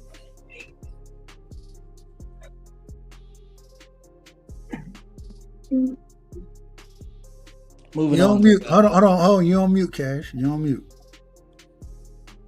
Hey, what did you say? I was asking Cash. I was going to ask you guys a series of questions. Not looking for any right answers, but I was going to start with you, Cash. Is Shakur Stevenson today a better overall fighter than Devin Haney?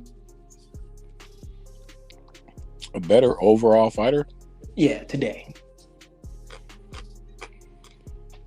I can only go off their last performances. Going off their last performances, I'd have to say yeah. Okay. What about you, Dub?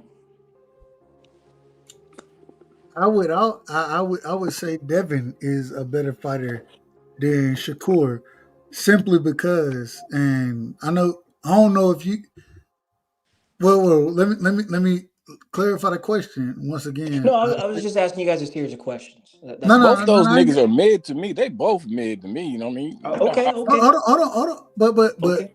just clarify the question. Are we talking about last fight or overall? No, I'm just saying overall today. I would say Devin is a better fighter than Shakur is. Okay, now I'm gonna start with you again. Is Shakur Stevenson? Did you ask Crush the Legend? Is Crush in? Mm-hmm. Crush Oh, I'm sorry, always, Crush. Crush My always, bad, Crush. man. Y'all got. Hold on, wait a minute, man. Y'all can't disrespect my OG, man. Y'all can't do that. Go ahead, my bad, OG. I'm sorry, Crush. I thought you were MIA for the moment. Nah, But you yeah, good. I'll ask you too. I'll ask you too, brother, man. Today, overall, is Shakur Stevenson a better fighter than Devin Haney?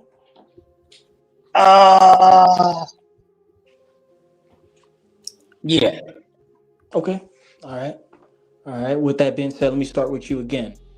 Is Shakur Stevenson today an overall better fighter than Teofimo Lopez?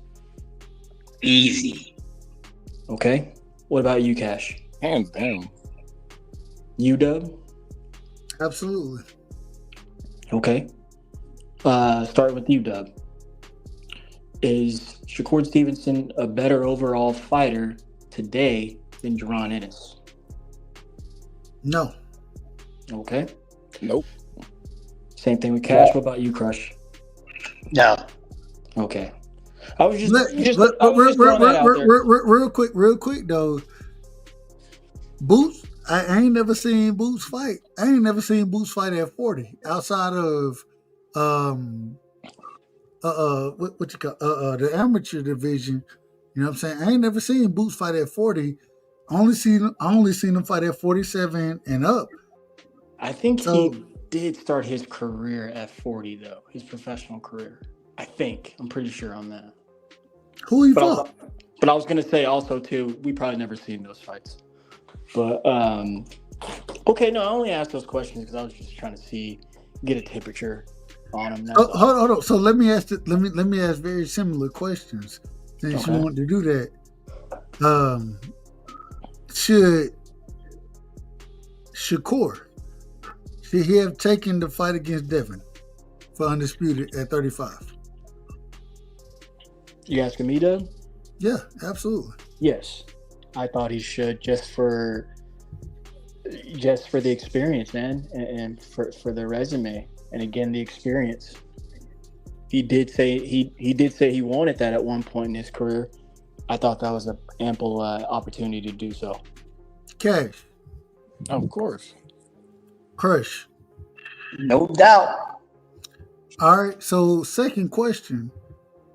Shakur coming out saying, and hence the name of the show. Now you got to answer the question too. That way we know where you stand. Oh, you already know what I'm gonna say. He absolutely should have took that fight. Absolutely. Yeah.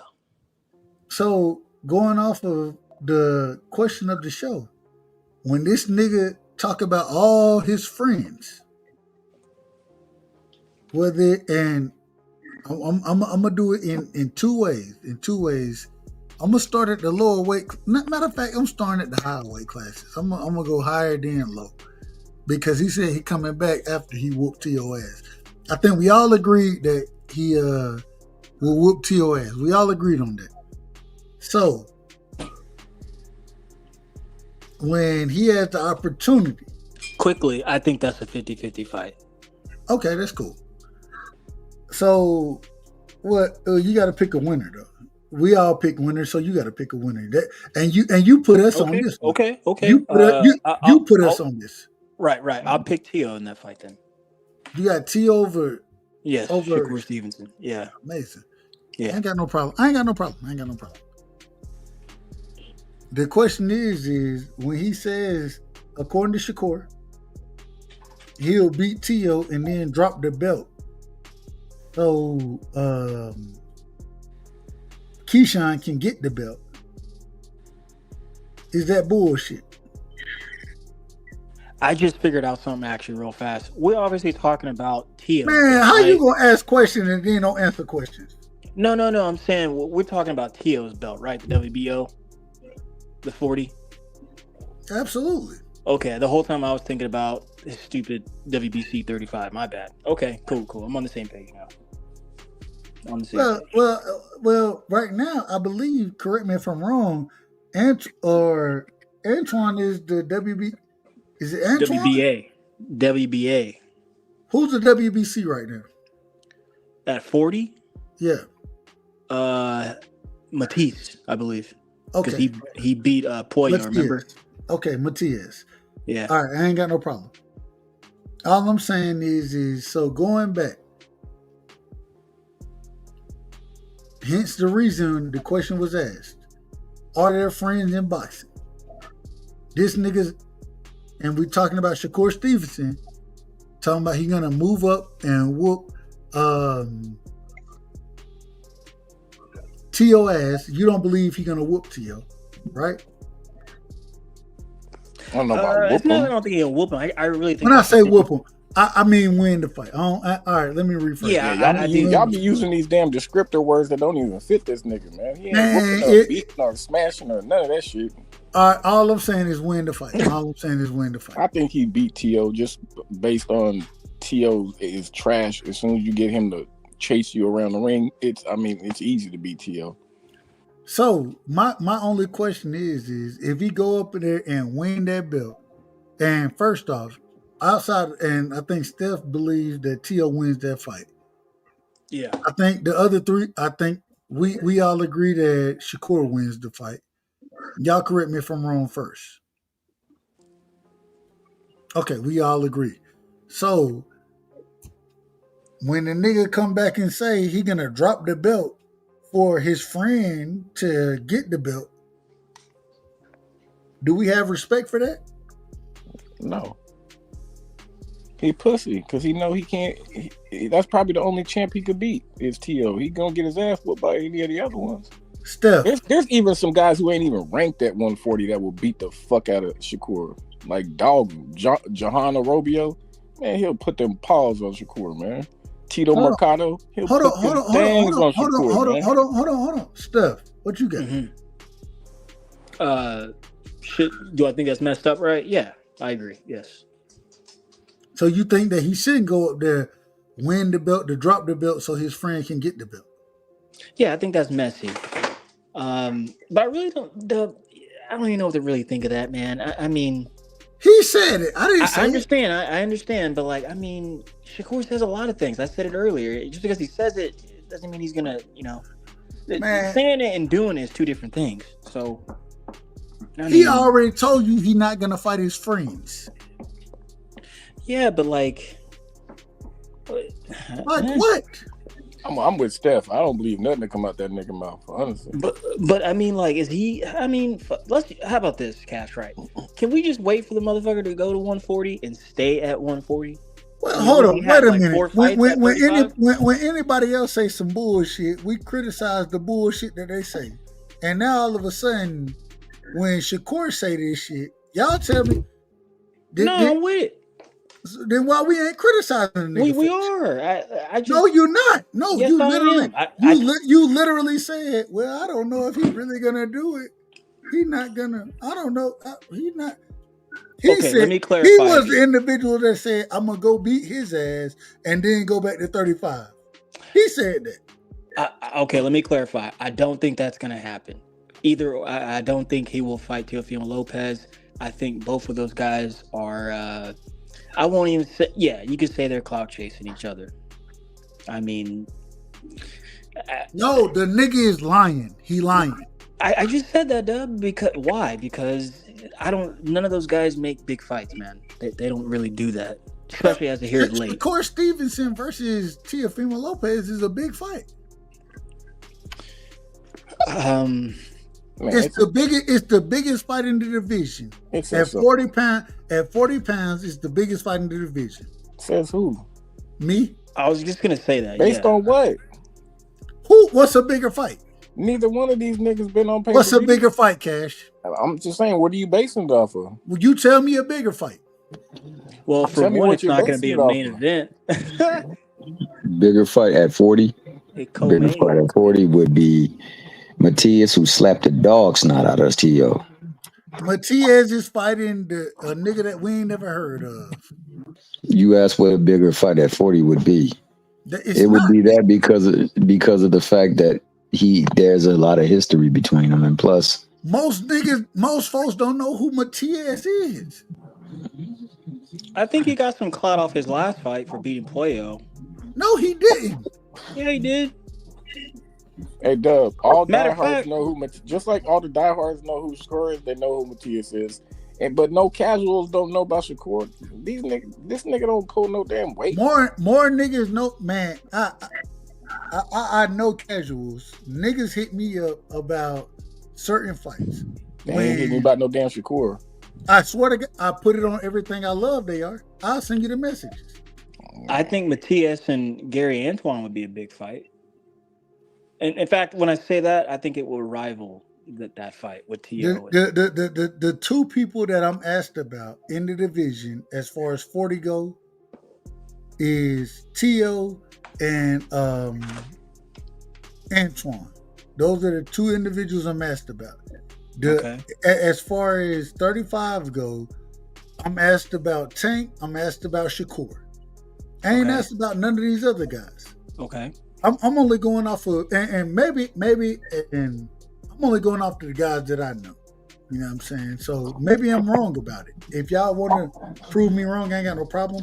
All I'm saying, I'm just telling you who the quote unquote casuals. These are the niggas that hit me up and what they ask about. They hit me up and asked me about Tank versus Jake Paul. Do you have any Twitter footage? I kind of want to see these tweets. No, these are all text messages. I got text messages. No, I was talking specifically about Shakur and T.O. going back and forth. Yeah, no, it's all over Twitter. Oh, they're text messages. Okay. But to answer your question on why they don't hold Shakur to it, because it just don't simply move the needle. That's what Cash been saying. Niggas truly don't care about him other than the fact is that to throw slander or shade at Tank. So because they feel like Tank needs to be exposed, well, let's use Shakur to get to. We're not talking about Tank, brother. We're not talking about. I'm not talking about Tank. I'm talking about Shakur. See, immediately. I like what you said, Mr. Chairman. Mr. Chairman out of order. Mr. Chairman is I'm out of order. I'm telling you why it don't matter. You ask why Shakur saying what he say, and if it's being out of pocket, why it ain't getting the press. And I'm telling you simply because. No. Particularly with Cash. Mr. Chairman, you done miss. I think you done missed half the show tonight. I missed a whole lot of this show. So what? But I did hear the question you asked. What the show? Well, it really was coming from my brother, and I say this respectfully. It's really coming from Steph. And my whole thing is criticism need to be given where criticism need to be given. Right? We criticize. It should be across the board. You're correct. I got you. We criticize Tank Davis for the Jake Paul fight. Not talking about nothing. I'm criticizing Shakur Stevenson for, at this current moment in time, for everybody being his motherfucking friend. That's what I'm criticizing right now. Is Tank and Jake Paul really going down? I haven't seen the fight poster yet. It's gonna go down. It's definitely gonna go down, bro. Don't worry about man, that. Will go down. All right, man. Y'all done fucked my whole show up tonight. Hey, I'm not gonna amp it up. I'm gonna say y'all it like done this. fucked my whole show up. Let me say this. Damn, how come? I feel like Dub. I feel like you picking the. It's cool that you want to criticize this goofy nigga who been saying a bunch of yapping ass bullshit all the time. That's cool that now you finally want to get on his head, but now I want to get on his head. I feel like the time to get on these niggas' heads when some good fights could have been made, like that Tank Shakur fight. I ain't hearing these niggas know that they can say this bullshit online and get away with changing their words back and forth because they got a whole slew of niggas that dedicate their time to make channels to push narratives for these niggas, and they got a bunch of fans that cap for these niggas no matter what. So that's why they know they can get away with this shit. Facts. And you know what they're called, Dub? They're called Cinemaniacs. They're called Aerosexuals. They're called Buttercups. They're called Tankomaniacs. They're called Hanyites and Shakurians, dog. And they run the masses of these damn YouTube streets. And like Cash just said, this is the problem with the whole. This is why, and this is why I'm done, bro. Like y'all, let me say y'all done move my, y'all done literally move my whole show. Nah, I hear you, and I was about to answer it. No, you're not. You don't. I am hearing you. Murders Row. Murders Row. You know what they were? They were all friends. They were all friends. Ain't that what you talking about? Not wanting to fight your friends. Guess what they did? They fought one another all the time because they couldn't fight other people. They refused to fight them. So being friends and to make money in boxing, guess what they had to do? They had to fight one another. So does it exist? Yes. Have people for the longest been fighting friends to make money? Yes. Has it been documented? Yes. Should Shakur be fighting his friend? Yes. Especially if it's a big fight and it's going to make them both bread? Yes. Should Tank be fighting Shakur? Yes. Should he been fighting Dev? Yes. Should he fight T.O.? Yes. I feel that way for all of them. Does he have a chance to still fight him? I believe yes. And I believe fighting Jake Paul some bull-ish? Yes, I do. Is he going to get paid for it? Hell yeah. Y'all literally done came on the show and made this shit about Tank. Man, I'm not. I'm making it about the whole thing we're talking about. And bringing... You don't even know what I'm talking about when you done missed the fucking show. So didn't you just say it's about Shakur not fighting his friend? Let me finish what I'm saying. Let me just finish what I'm going to say. Okay. Y'all done missed the whole fucking show and y'all want to sit here and bring... I don't get... Y'all, me. Okay, you, Mr. Chairman. Yeah, me. Send her to me because they been here. We not talking about none of that shit, man. Man, we talking about the moves that Shakur Stevenson is making right now. He been making. All right, go ahead. You got it. I'm just messing with you, Dub. Hang on, Dub.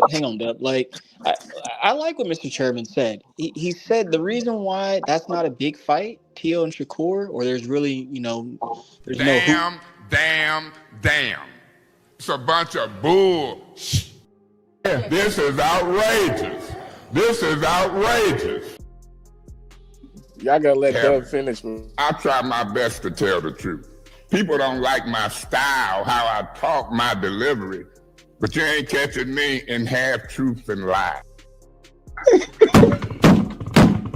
I want order. I'm be quiet. I'm going on mute. Fuck all y'all tonight. I'm out. Hey, Mr. Chairman, call it the right way. Rage quitting. That's what you would call it, right? I'm rage quitting right now. I'm out, man. Fuck y'all niggas, man. Fuck all y'all. I love y'all. I love y'all to death. Respect. But I'm out because y'all niggas done missed the entire show, and then y'all get up here talking some bullshit that I ain't talking about. Y'all trying to make it about what y'all want to talk about, and I'm not. And so I apologize. Shout out to all of y'all. I apologize, Dub. It wasn't y'all. It was me. Hey, at the end of the day, man, guess what y'all know? When y'all over here, man, you're rocking on the right side, man. Salute. Bud Crawford is a fight fan, and he's a fight fan's fighter. The Ennis Express is a runaway train. Ain't no pressure when you built for this. Man down, round one. The truth hurts. Ladies and gentlemen, presenting the undefeated super flyweight from San Antonio, Texas, Jesse Damn Rodriguez!